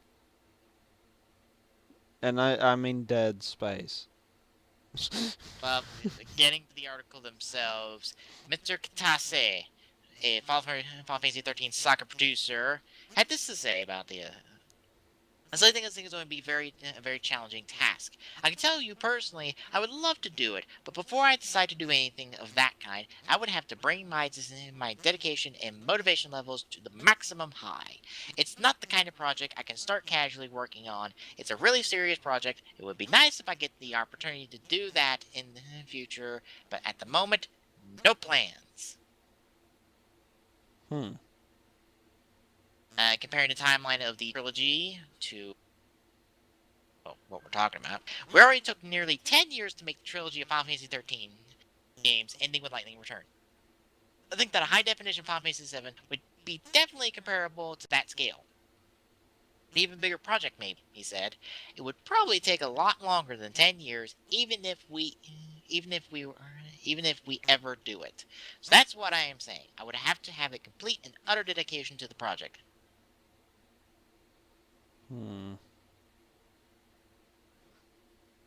Okay. I have a problem with this. The reason I would say it took 13 trilogy to go 10 years is because that's built from the ground up. With Final Fantasy 7, everything's done. Yeah, all it is re-rendering stuff. Exactly. Because they should have all of the pieces of the game in their system. They do. It should be sitting on a server somewhere in a little room hidden away. You know they do because Final Fantasy 7 came out on the PC. Yeah. Which then again, you've got to think with the style of the game, it wasn't made to be a 3D game. No one's even asking 3D. They're just wanting an HD remake. But I mean, I think what they want to do is make like Final Fantasy 13. I think they want to make a 3D one, something like that. But the reason that it would take them so long is because Final Fantasy 7 was kind of big. For being so small, it was kind of big. Yes and no. It was 3 discs, but it was the old CD format. Yeah. Look at 13. 13 was 3 discs using the DVD formats. 13 had a lot more content to it as opposed to 7. Yeah, and as I just said, Final Fantasy 7 is a completed project. All they would have to do is do redesign work, which, let me point out another HD remake. It may not be dealing with an as old game, but look at Kingdom Hearts 1.5. Yeah. 1.5 HD was a complete, from the ground up remake. Because they didn't have, old copies of the game to work off of. That was, from the ground up, brand new. That didn't take them 10 years to do. Well, okay, you mentioned that, and I'm going to mention another remake that they really could pattern after. Look at what 343 did with the Combat Evolved anniversary. Yeah. They took the same graphics that was used in Reach, adapted that to function with the CE environment, and slapped them together. Yeah. Why could they not take the 13 graphic module and the 7 mechanics and slap them together? Yeah, no one's expecting for Final Fantasy VII to be turned into 13. That's not what people want. Nor does it anyone want. That's way too much work for this. Yeah. If they're thinking that it's going to take them 10 years to do Final Fantasy VII HD Remake, they are way overthinking this. Way overthinking this. Like, over the moon and back overthinking this. Yeah. Of course, that's Square for you. They don't need to do that. Just take the engine that Final Fantasy VII was running on and just update the graphics. Yeah. Current standards. That's it. We don't need anything more than that for 7. At all. Although, honestly, I could play 7 on Steam and Get it really really doesn't matter good to me graphics. It's decent enough as is, and I'm like, oh, I don't care. Honestly, I'd rather have Crisis Core remade HD. I would much rather have that because I'm not a fan of Cloud. But yeah. I'm sorry, but nobody can beat Zack. Zack was awesome. I'll tell you right now, if Square was smart, rather than working on 15, they'd work on remakes for 7 and 8. Because those would sell 100 times better than 15 probably will. As long as it's not the Kingdom Hearts crew, I don't care. Because the Kingdom Hearts crew is the one that's working on 15. True. Man. This is someone who's waited patiently for 3. And waited patiently for fucking... I forgot what it originally was. Versus 13 to come out. So we could finally get to work on 3. And now it's 15, and I go, okay, I'll wait till 15 comes out. So now I can be excited for Kingdom Hearts 3, because I know it's not going to come till then, because the same crew's working on that game. So, yeah. I love... Yes, Glock? I love the order in which these games have come out. 13, I think... 13-2... 14... 13-3... I thought 14 was out before 13 too. Oh, okay, then there you go. 13, 14, 13-2, 13-3, then 15. Oh, don't forget Icto 13. Oh, okay, there you go. Yeah, the other 13 game that got turned into something else. Square has no bearing on numbers. No, they don't. Yeah, the whole idea with the 3 different 13 games that kind of flopped hard. That's why versus 13 is 15, and the other 13 game became something completely different. Where we got the Lightning Saga with the main 13 games, and I still don't understand the popularity of Lightning. It doesn't seem like that interesting of a character. She's not really. Like, unless her character develops a lot that I just didn't see, no, she's not. She is, like, stupidly monotone voiced in 13-3. Like, I'm just thinking, like, my god. Just go up a pitch just a bit for one line. Damn, woman. You just talk in that one voice, in that one tone all the time. That serious tone that's just doesn't sound like breaking at all. Tone. The serious tone that kind of sounds bored sometimes. Yeah. The same tone that they used with 13. Mm-hmm. Yeah. Let's just put it this way. The rest of the characters from 13, they would have been better going on for 2 and 3. So, you would want a Final Fantasy game centered around Hope? Probably be better than Lightning. At least you wouldn't have monotone. Oh. Oh, you know he's back to being a kid again in 13.3, right? Of course he is. Fail. Yeah, no, you know those two characters that sacrifice themselves to save Cocoon? Spoilers. La la la la la. Go ahead. I don't care. You know those two? The peppy chick and the Yeah, I tribal know chick. the I don't two. remember their. Yeah, Yeah. them two. Yeah, they're back in the game. They're back in 13.3 too. Time travel, that's all I'm chalking it up to. Nope, it's not time travel. Are you done? Yeah. Okay. Yeah, time travel's not involved in the plot. Might Time not be travel? in the plot, but it was in the plot of 13 too, so.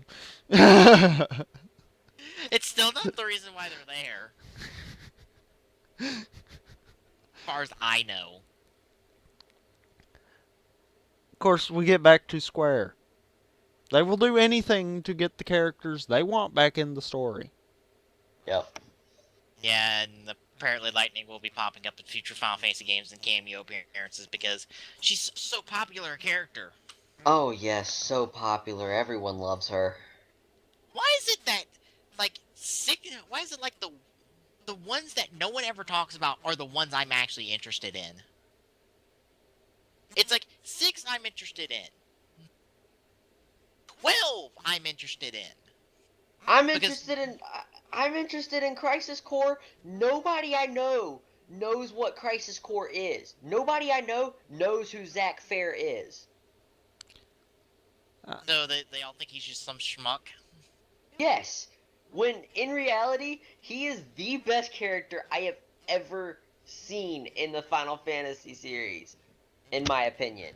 So he's so he's the super schmuck. You know, people can get the pitchforks and torches out, but Squall would make a better character than Lightning. Who would? Squall. Final Fantasy VIII. Oh. Hey, he's good in the Kingdom Hearts games. And you know what's bad? And you know what's bad? I don't think there's really any direct lines that he just says that you don't have to control. Yeah, although for whatever reason they changed his name in the Kingdom Hearts series from Squall to Leon.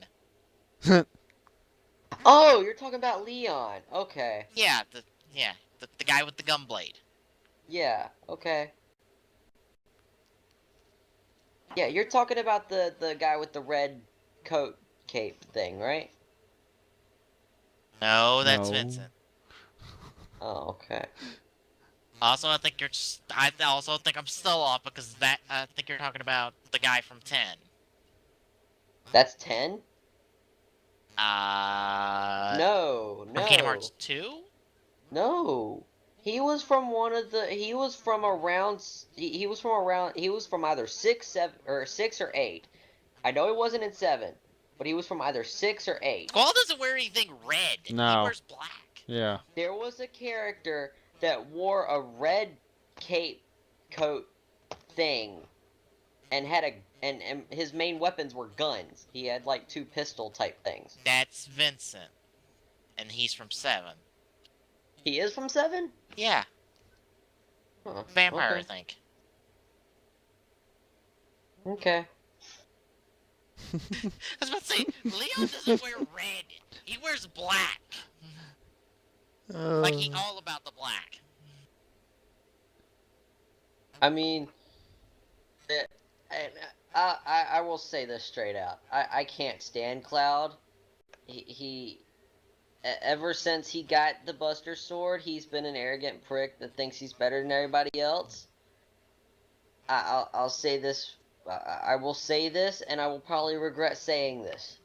Cloud would make a better character for the game than Lightning.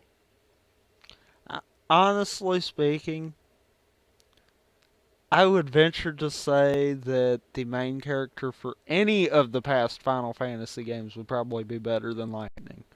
Yeah, I mean, the thing is, I I'm would. interested in 6 because it just seems different. Mainly because A, it's got a female protagonist at the center of it, and B, you have the closest thing to Joker the Final Fantasy series has in Kefka, it seems like. Fair enough. Also, he is probably far more insane than Joker is. Yeah. From what I understand. And 12 interests me because if the people behind 12 were not inspired by Star Wars, I don't know how the hell they made that game. I see so much Star Wars in that game, it's ridiculous. But even Genesis, even if they brought him back in some stupid freaking way that makes no sense, he would make a better character than her. She's just so monotone and doesn't have any emotion at all, and it's like, wow. Now, Genesis, near his end, he was sort of like that, but that was because he started to realize that his life was over. And that, and he actually truly believed that he was a monster, so he just kind of went into that whatever, I don't care phase. Yeah, but he wasn't like that the whole way, was he? No, he was not. We're talking about a character that was like that from the very beginning of 13. Yeah. I mean, from the start of knowing Lightning, she was like that. Yeah. And why do people like her? I have no idea. Oh, well, why do you think I said I don't understand her popularity? Why? She's got a gunblade too. I would. Although hers is probably better than Squall's, in all honesty. You people can grab your pitchforks and torches if you want to and jab them all at me. I don't care. I don't like Cloud. But he's more interesting than her.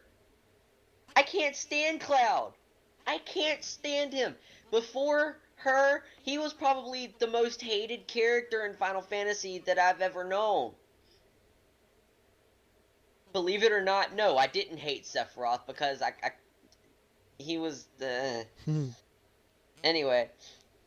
But don't both of them have some issues with sizes? No. It's yeah, I guess, but I just have to make it. I have just to make that joke once. Just once. Yeah, I I'm caught sure that. that's been done to death, but I just have to make it once on record. Yeah. But I mean, it's just I can't stand Cloud with every fiber of my being. When I watch him come into play, I just want to punch him. I just want to knock him out.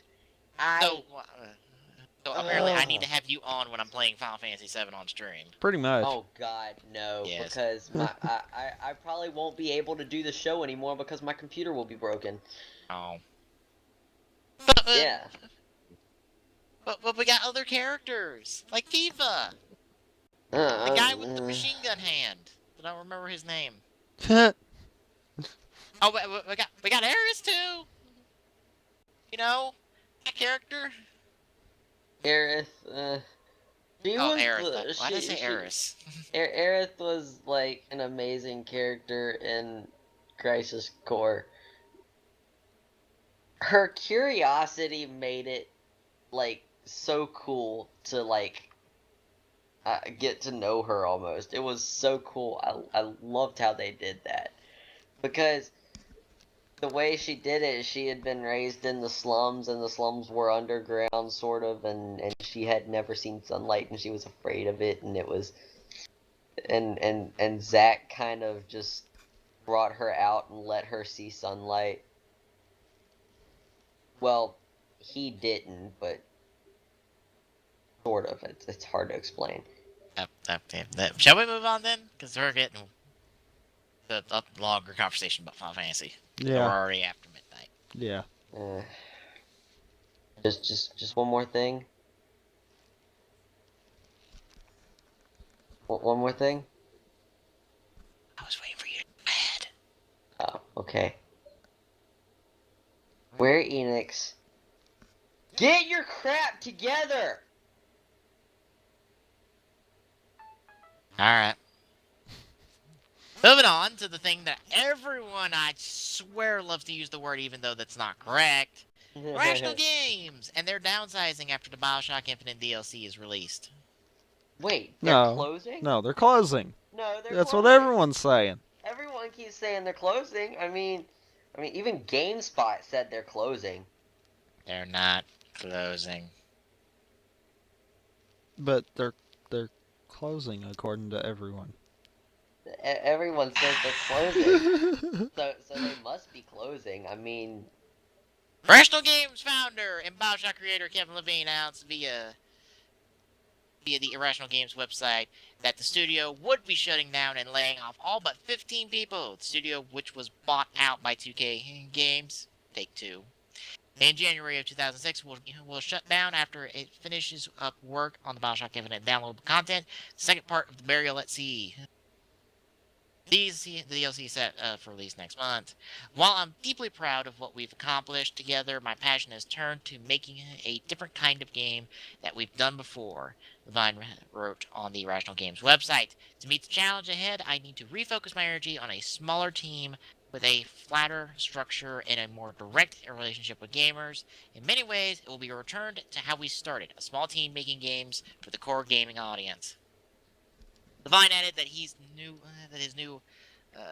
Linear Studio will foster the most direct relationship with our fans possible and will focus making content that is delivered digitally. So he's going indie games. Yeah. He's going indie game style. He's echoing the same comments that Cliff Blinski noted a while back, where he said that he was done with this base games and going to more digital titles. No doubt the success of games like Rust and DayZ on Steam Early Access and various crowdfunding options are changing the ways developers want to create games in the future.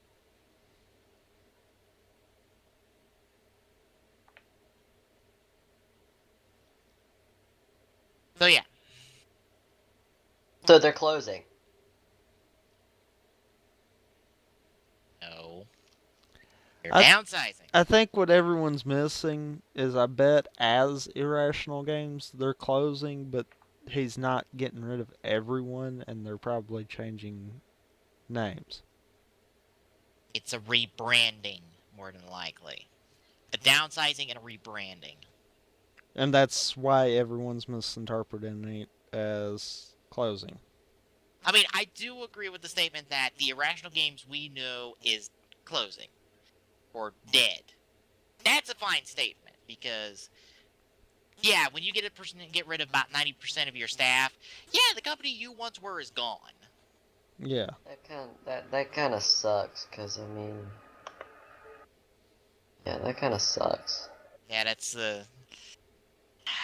success, but because this comes from an article I read, and I was reading it, pointing out, and it made me start to think back to some of the articles we were talking about before on previous episodes, that even though Bioshock Infinite was successful, it may not have been successful enough for 2K Games to stay afloat. True. Yeah. I was so hoping for them to come out with another Bioshock, because Bioshock is so amazing, and Infinite blew my mind.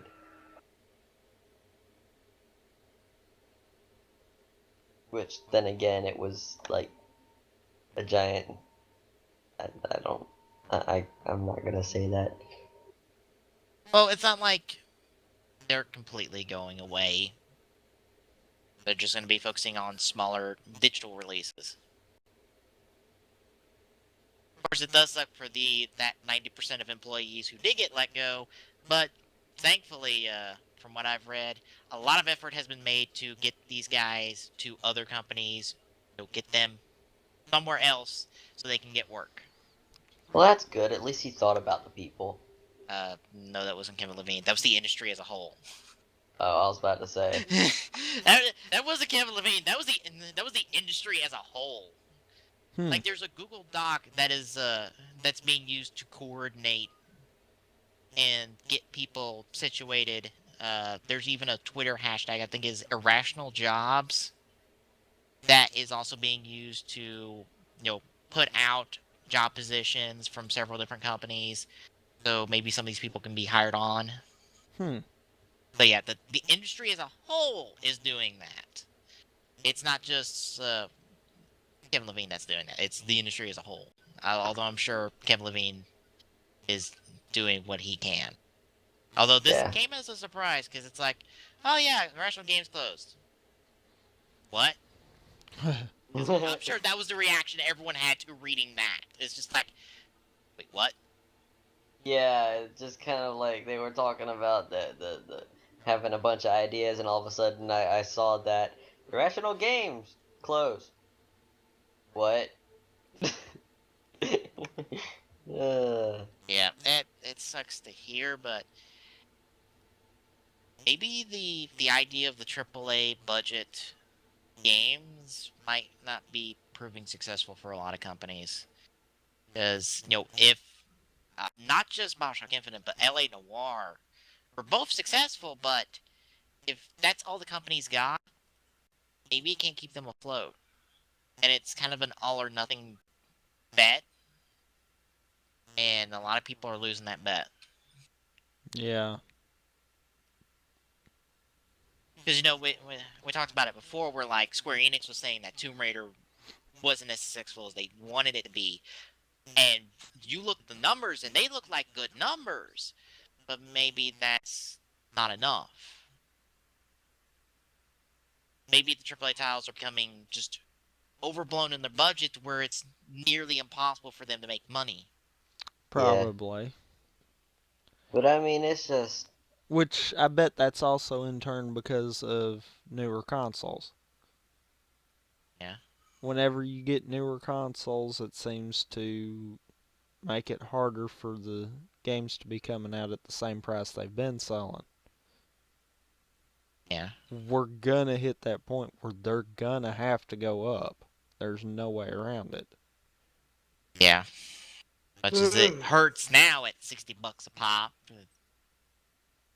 Yeah. I fear today it's $100 a pop for a fucking game. I have a feeling it'll happen before the end of the current gen. Because the PS4 and the Xbox One both have the potential to do even more than what they're doing at launch. Yeah. Look at the biggest differences between the beginning of the 360 and the end of the 360. I mean, there was huge changes graphically then. Yeah. As well as content, because the disc format got changed part of the way through the 360 life cycle. Well, I shouldn't say changed, got adapted. Yeah. So... Xbox One's got a Blu-ray player in it, doesn't it? I don't know. Or it has, like, Blu-ray tech in it, doesn't it? I don't know. I think it might. A random thought I was just thinking is like, if the Xbox One's got Blu-ray content in it, Sony's making money not just on the PlayStation 4, but for every Xbox One that gets sold. Because Sony owns Blu-rays. True. So every time an Xbox One sells, they're getting money. I don't know, though. That's a good question. I don't know. Sure it does, because I think we made that comment before. I'm going to look it That up. the Xbox One can play Blu-rays, and it has that tech in there, and since Sony owns Blu-rays, they're getting money per Xbox that is sold. Yeah. Yeah, they do. Because I'm sure it wasn't just a God. package deal. I'm sure they get a percentage of the sales. Probably a small percentage, but it's a little something. That's funny, though. Yeah. All because the Xbox One's HD, or not the Xbox One, the Xbox 360's HD drive flopped. I got reminded about that. That's probably what I was thinking. I got reminded that the HD drive existed for the Xbox 360. You remember that? Uh-uh. That extra box? You never had one, did you? No. A friend of my uncle's did have one, so I got to experience the HD DVD movies. Oh, God. Oh. And I got reminded of that thing being an actual existing off a list of Microsoft screw-ups. Yes, that did exist. I bet that list is long. It was only I think the top 5 screw-ups Microsoft's done. Oh, okay. Well, then that would be a short list. But I bet that changes over time. Yeah, although I don't know if it was Microsoft or just top 5 screw-ups of 2013. No, it wasn't 2013. It was top 5 screw-ups something, and the HD drive was on there. Probably of Microsoft. I mean, any company that has hundreds of screw-ups. Yeah, it was Microsoft, because they were also talking about the Xbox One launch and whatnot. Yeah. Yeah, I mean, I can chalk one of them up there, too, because we kind of discussed it, the whole E3 coverage for the Xbox One. Oh, yes, the verbal smackdown. That was yeah. I call it the verbal smackdown because, that Sony came out there to sell that console, and they were not afraid to bury the Xbox One, as they were gonna be like, so who wants a PlayStation 4 right now? I don't even think that their goal when they walked out on that stage was to even sell their console. I think their goal was just to see how many ways they could screw the Xbox One over. that was we're going to bury the Xbox One in our conference as hard as we can. That was a point and laugh moment. Yeah. Alright. Anything else to say about that before we move on to releases? Glock? No. Alright. We shall move on to releases then. Moving on. Starting on the 25th. Unless you need me to delay. Go. Alright. I was waiting on you this time. Alright. On 360 and PC, we get Castlevania Lords of Shadow 2. That's a big anticipated game. You finally get to play as Dracula. Spoilers. You're wondering why? Go look up Lords of Shadow and you'll understand. Next up on the PS3, same day, we have Magus. I feel like I feel this need to say that word in an Irish accent. Magus. Also on the PlayStation, on the PSN, same day we get Pac-Man Museum. So a Pac-Man collection, yay! To eat all of them dots. Yep. Next up, something we saw from E3. Plants vs. Zombies. Guardian Warfare! On the 360 and Xbox One. With the dolphin. That's gonna be fun to watch. Also on the PS3, we have Port Royal 3 Gold Edition. Same day as well, and the More on the PS3. We have Tales of Symphonia Chronicles, which I think that's Tales of Symphonia. I'm not sure. Is it? I don't know. Oh. I have no experience with the Tales series. I think it is. I don't know. It's the thing. It's related to Tales of Symphonia. What? Oh, Glock, you should be excited for this one. I Comes out the didn't 25th. realize it was coming out this week. Yeah. PC, 360, Xbox One, PS4, PS3. This Tuesday. Right? Dang it! I wish I had money, but I gotta get Watch Dogs. I'm sorry, Thief. Alright. Also, coming out on the 26th. Sorry, you On can't steal PC, my money. and I'm assuming Xbox Live Arcade, Pac-Man Museum. So it gets a day early release on the PSN. PSN bonus, I guess. Yeah. Alrighty then. Alright. Also coming out on the 28th, we have on PC and Mac, we have Divinity Original Sin. Whatever the hell that thing is. Why do I have a feeling we have said that one before? Probably because we have. I also see down there a game called A Tofu Tale. Really? First one on the quarter one releases. Very first one. Wow. What in the a Tofu Tale? Huh? Does this involve Beast Boy to some capacity? Otherwise, I don't know if it'll be that interesting. Let me. I applaud every single one of you who actually got that reference. I got that one. Alright. Coming out on the 28th as well, we have Resident Evil 4 Ultimate HD Edition on the PC. What the heck? I guess it's better than an HD edition.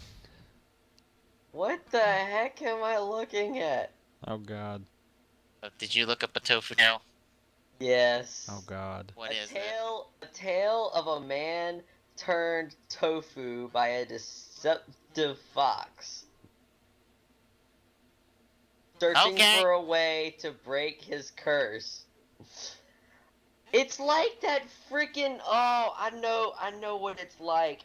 It's like that game where you're the cube and you're trying to get into the little spot. I think it's called the Impossible Game. I guess. I don't know. Anyway. I think it's like that's just one of those wow moments. Yeah. Anyway, coming out March 4th on PS3, PC, and 360, South Park: The Stick of Truth. For all those who have been waiting patiently for that game. Y'all have fun with that. Coming out on the 5th on PS3, we have Ragnarok Odyssey Ace. Coming out on the Mac on the 6th, we have F1 2013. Yay, racing game. Wait. 2013? Yeah. Isn't that a year late? Yep.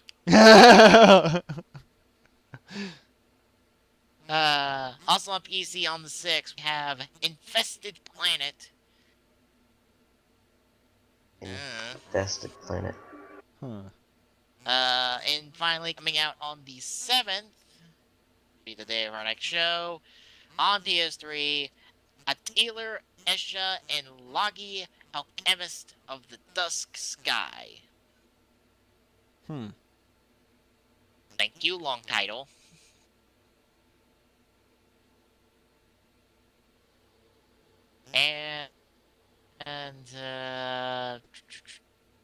Taking a sneak peek at what we got up next.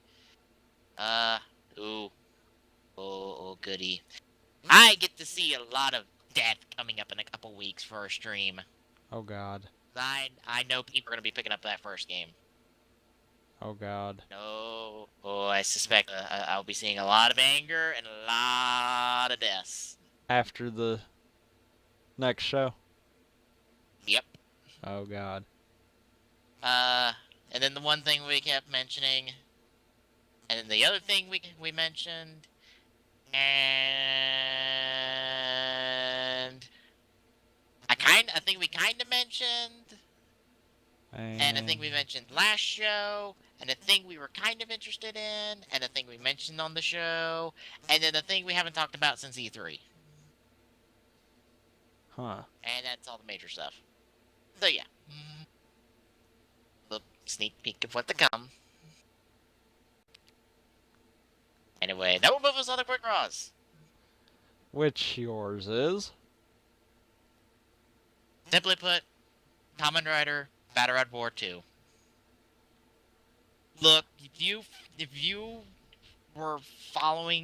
been following our shows, you know by now that that this thing is happening, and I'm excited for this because I own the original Battride War 1 Premium TV Edition because fuck it, I forked over the extra money for it. Though people say it's a waste of money. Import custom soundtracks, but I'll have the songs legally. And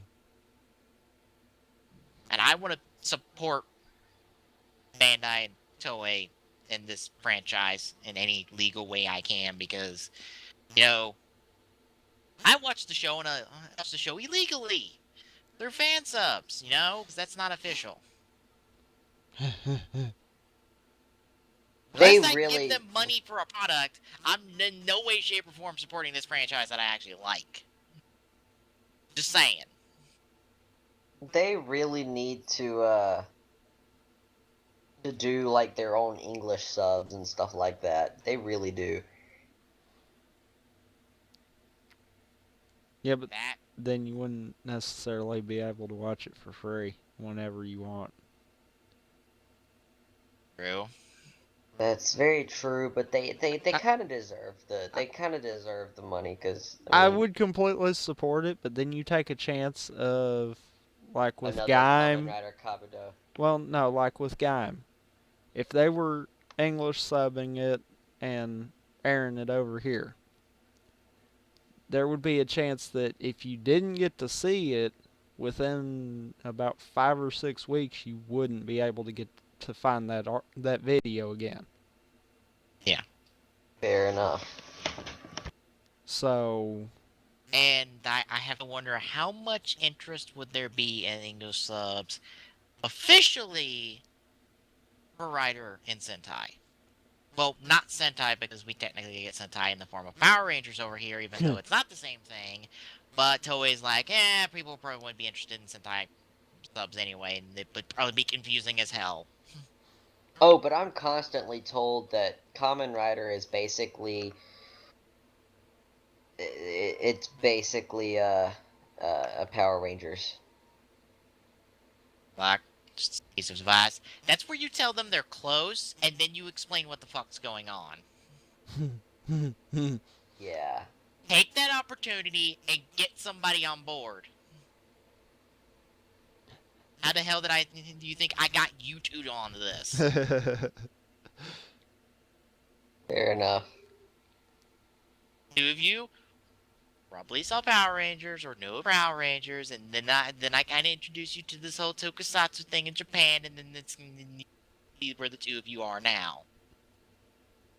Fair enough. Okay. Gonna point that one out. Use it to your advantage. All right. I do it all the time. Anyway, yeah, Battride Tour is coming out.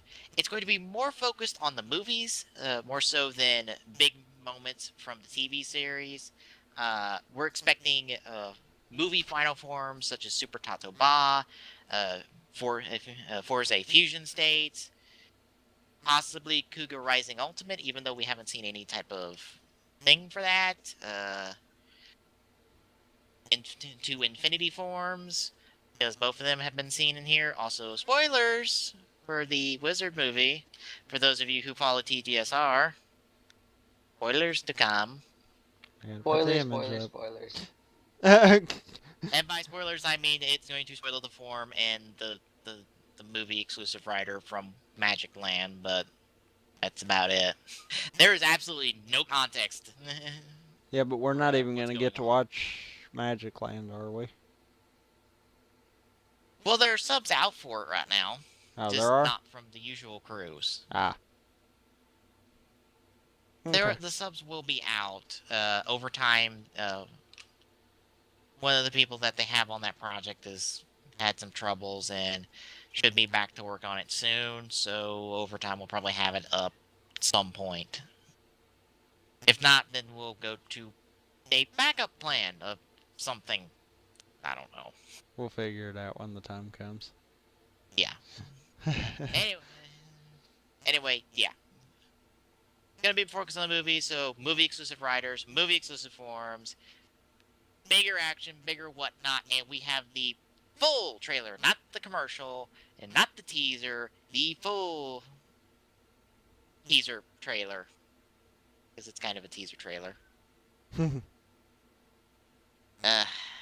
You two queued up already? Yep. Yep. Alright, starting it up in 3, 2, 1, go. Bandai Namco. Which is now how it is across the world. Oh, so it's not Namco Bandai. No. I'm still gonna wind up calling it that. I know.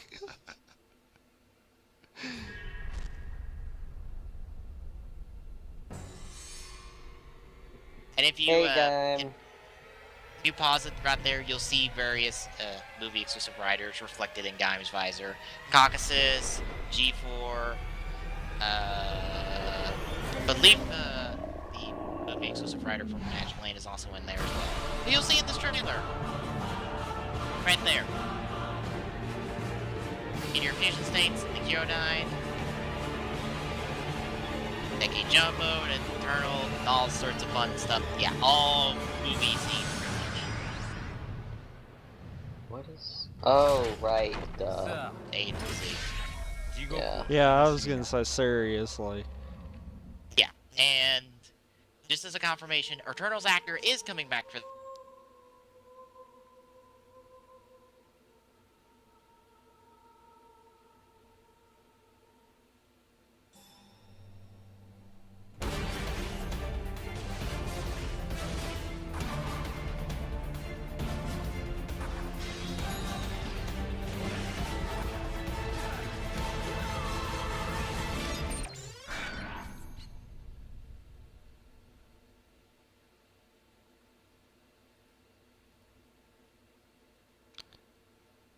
And we just got disconnected. Hello?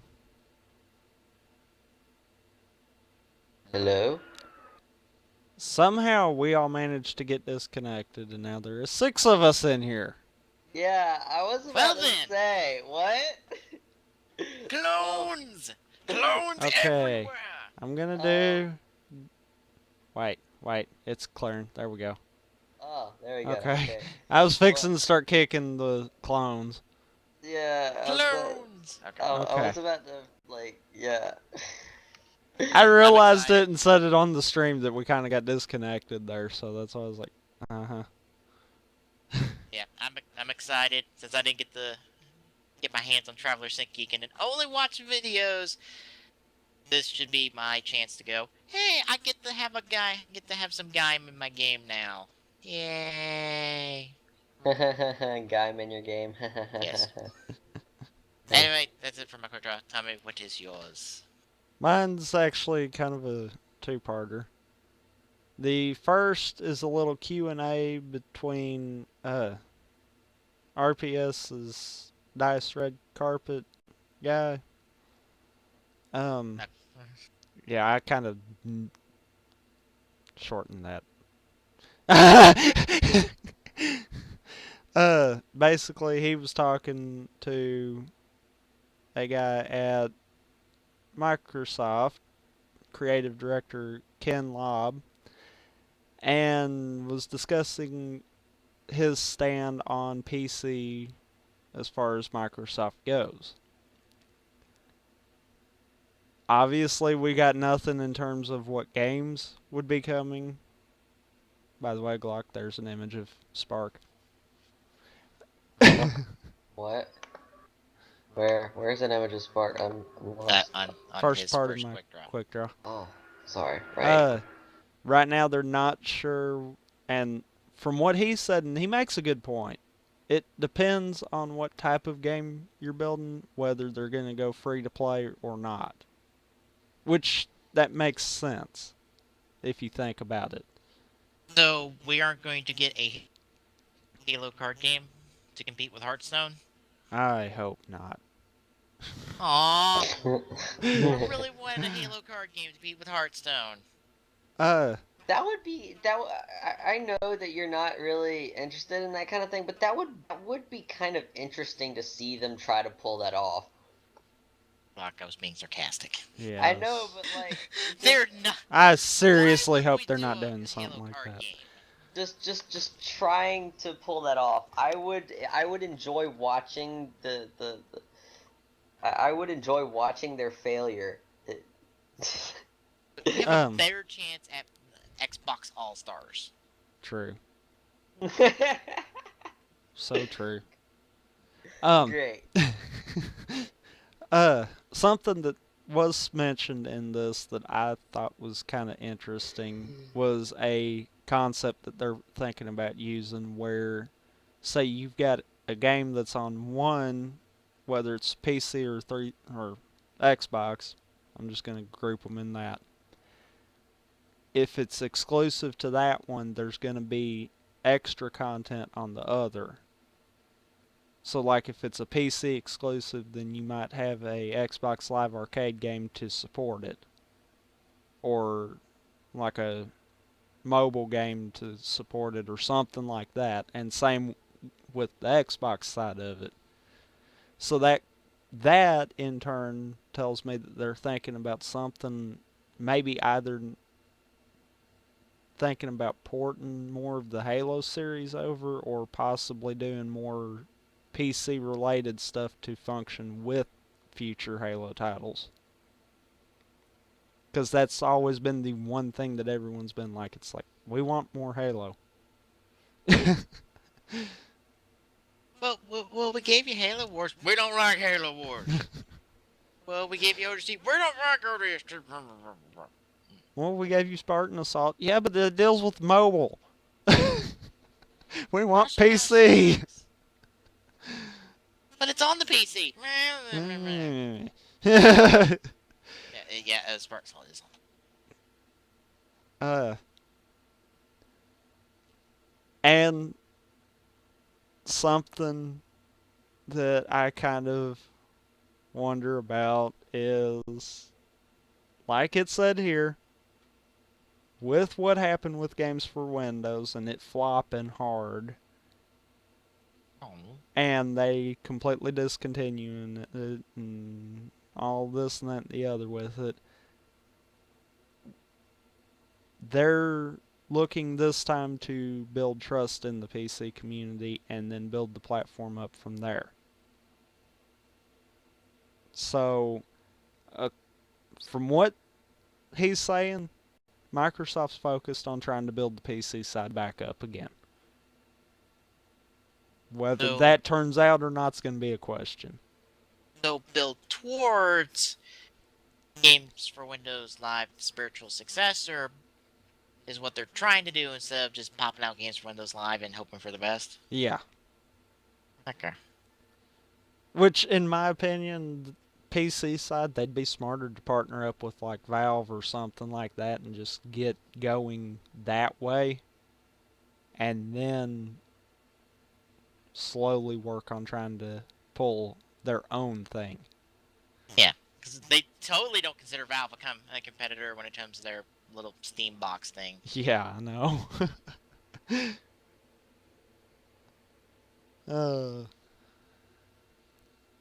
The second part of it, which I kind of found a little humorous, is okay. Just said about how they're devoted towards PC.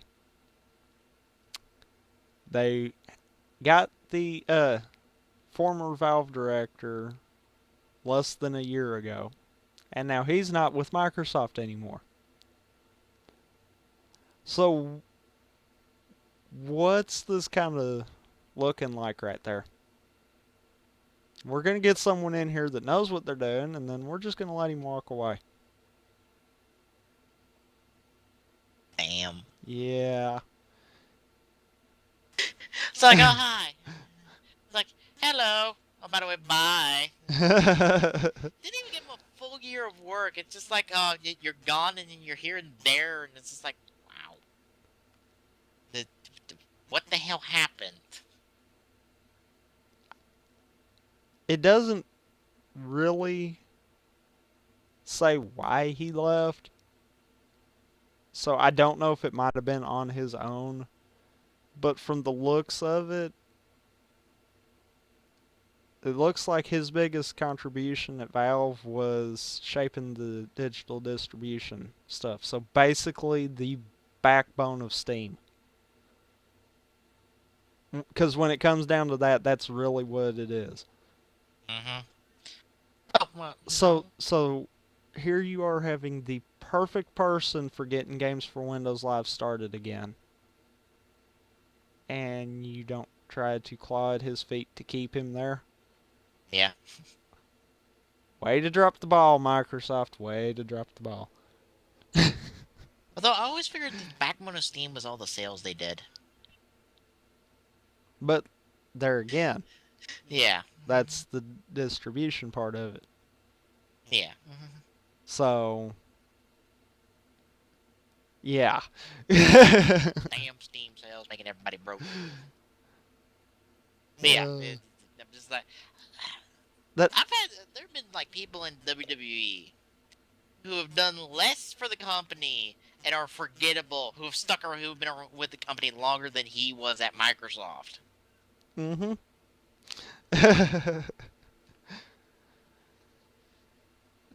To me, this kind of does not look too good for the whole Microsoft is focusing on PC standpoint.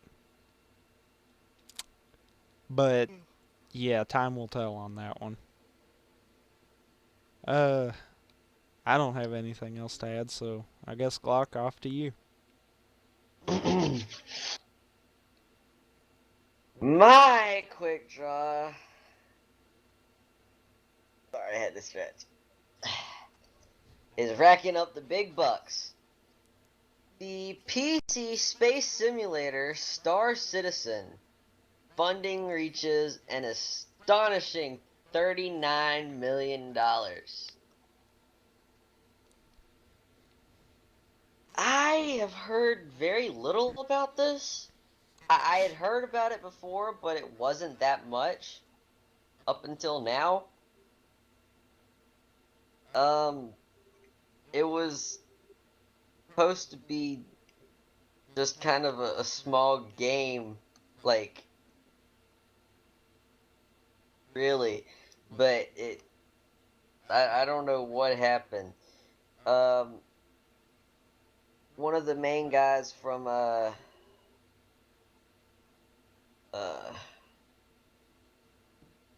I'm sorry, I'm kind of, I'm gonna just read this second paragraph and this third paragraph, and then I'm done. Guy was Chris Roberts. He works for Cloud Imperium Games, who is the creator of Star Citizen. This stretch goal will allocate funding for Cloud Imperium to develop procedural generation technology for future iterations of Star Citizen. Advanced procedural generation will be necessary for creating entire planets worth of exploration and development content. Special strike team of procedural generation oriented developers will be assembled to make this technology a reality. Star Citizen isn't just about the game we launch with. We're going into this building not only an immersive launch experience, but the platforms and the tools to let us keep expanding the game to meet the available technology. The game won't be a static experience. We want to build Star Citizen in a way that the experience will be fresh in 5 years, 10 years, and into the foreseeable future. So, with all of this, these people managed to rack up $39 million.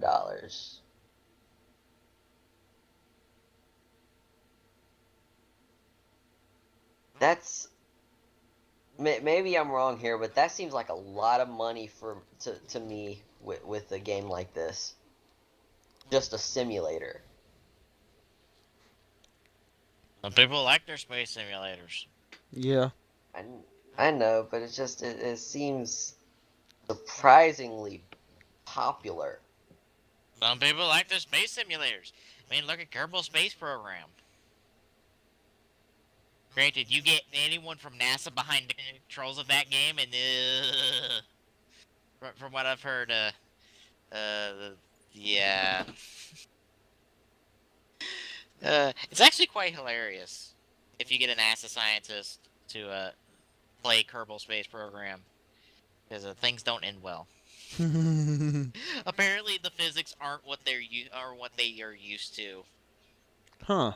They're just like, why is it doing that? Stop it, game. What are you doing? What's the physics of this game going on here?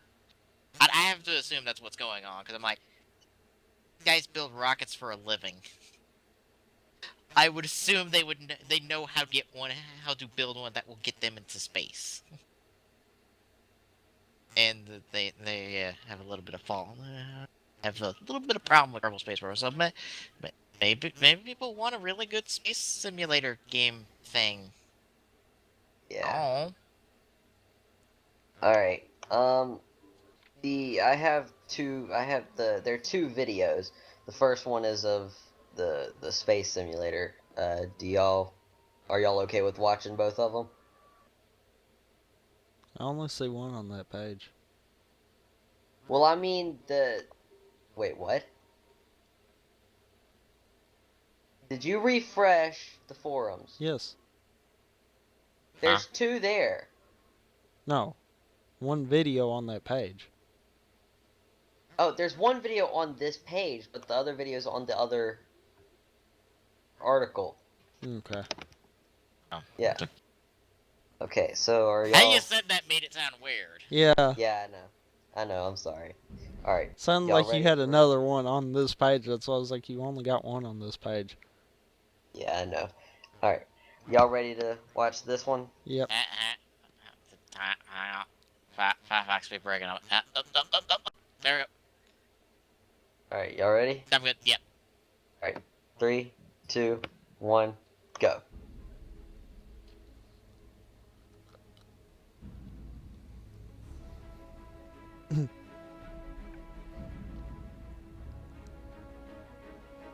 And they keep using a lot of curse words.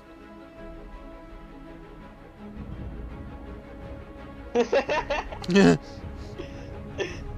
am a PC game. I'm also a space simulator. And I'm a currency space simulator. I love how they're announcing this. Yeah, it's just like, yeah, it's a PC game. Yeah, it's a space simulator. What do you want?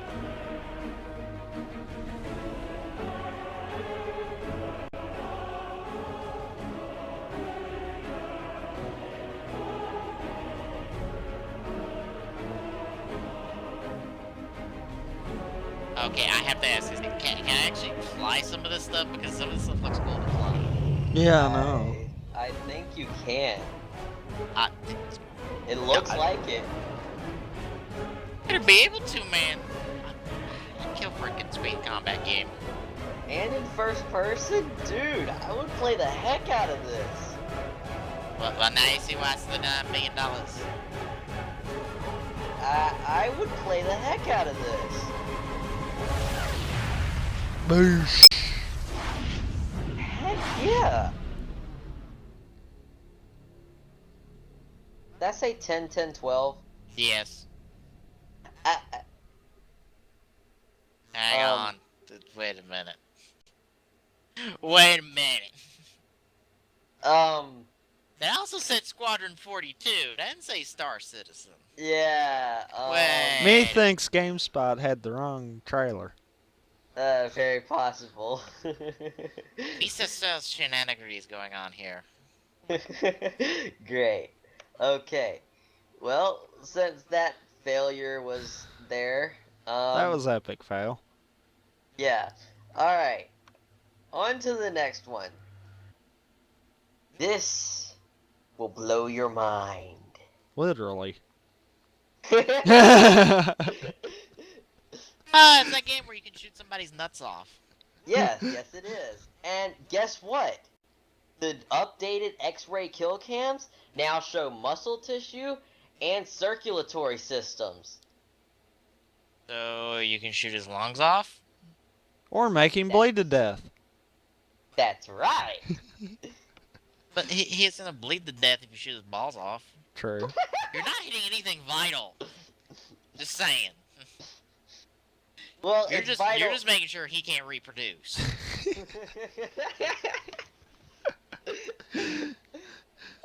No kids for you. Boosh. Yeah, he's gonna be pissed, but he ain't gonna die. Oh god. Okay. At least I don't think. Well, since the kill cam, the X-ray kill cam was their, major thing, they decided to up it. They decided to up the ante. They wanted to make it more realistic. So they even went to using 3D mesh particles to simulate blood bursts. They said it may get too real for some. But Rebellion's Tim Jones that the increased gore serves a very real storytelling purpose. So No, it's not there for entertainment. So exploding a guy's brains all over the wall is to tell the main character's story. Yes, it's a very intricate story. It's really indie in how subdued and really subtle it is. I had to shoot you in the head, blow your brains out against the wall in a certain pattern, just so that the story could make sense. Yes. Like I said, it's indie in how subdued and subtle it is. Huh. Like So every time you shoot a person, the blood spatter, it's actually it's an ink plot from your psychological evaluations. Huh. So shooting. So shooting. What? It's just as much bullshit as he's pulling out from that. I know, that's why I was laughing, because Glock was even behind it. Oh god. Okay. So shooting Hitler's nuts off will progress my story better in Sniper Elite V2. Yes. Yes, because you get to shoot Hitler's nuts off. Huh. That's interesting. I never knew me shooting Hitler's nuts off made the story progress. And then in the next game, you'll notice that he's holding down there to make sure you don't shoot it again. But this time, you get to double up, and then you get his hands along with his nuts.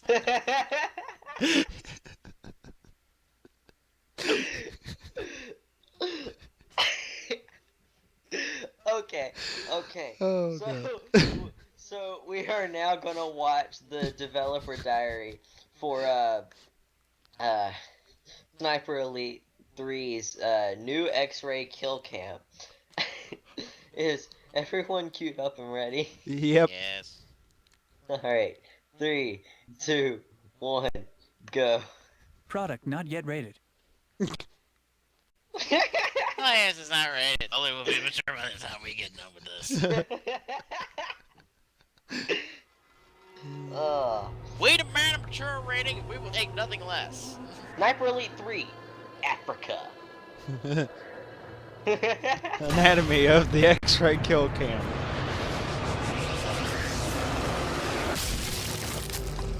kill cam is a key part of Sniper Elite. We introduced it in the first game as a way to track the bullet in slow motion from the player's gun all the way to their target.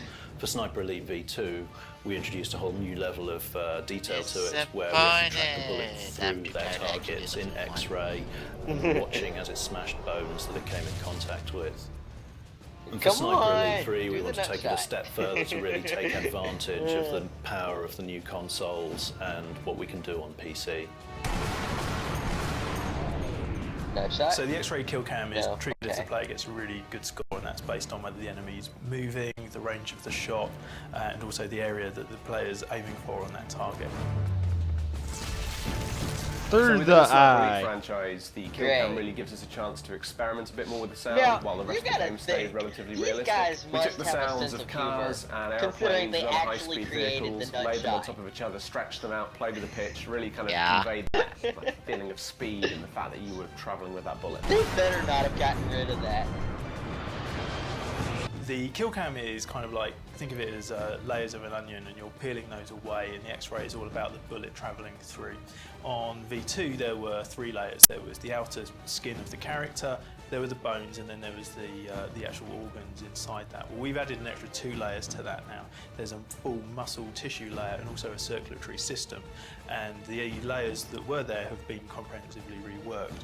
So there's a difference with when the bullet hits the bone over the kill cams we had in V2. There we had sort of predefined areas where the bone could snap because we had to set it up all beforehand.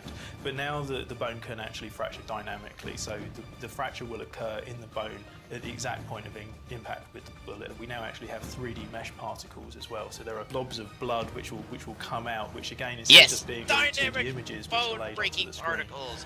These are actually 3-dimensional, given shape. So the whole thing sort of just comes together to give you a greater sense of the bone. You do realize that the people that played this game don't play it. One of the key reasons for going into all that detail is to illustrate why people were so frightened of snipers in World War II, or indeed in any conflict. The damage done by a sniper bullet is considerable, and so we're not flinching away from that, and we're showing to the player what it is that they are doing, playing as Carl Fairburn himself, the elite sniper, why the enemy is so frightened of him. So obviously the money shot of the kill cam is that final bullet impact, and we really wanted to get across the kind of breaking of bones and the splitting of organs and that tearing of muscle and sinew. So we took a little trip down to local grocers and bought all manners of fruit and veg, and spent a few days snapping them, twisting them, breaking them, squishing them between our hands to get the squelchy and cracky noises that we needed for all of the bones and organs. So we're going old school special effects style with this.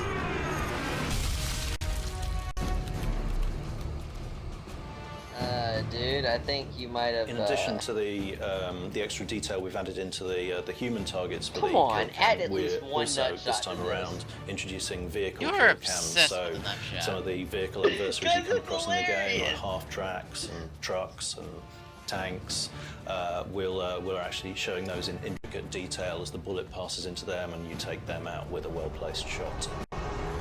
Seriously?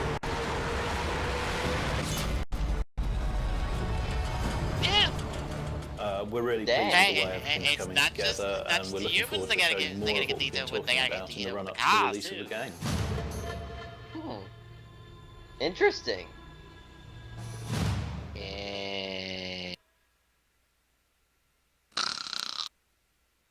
What? So those were my 2 quick draws. I figured, you know, had to make had to make my quick draw explosive. And full of gunpowder.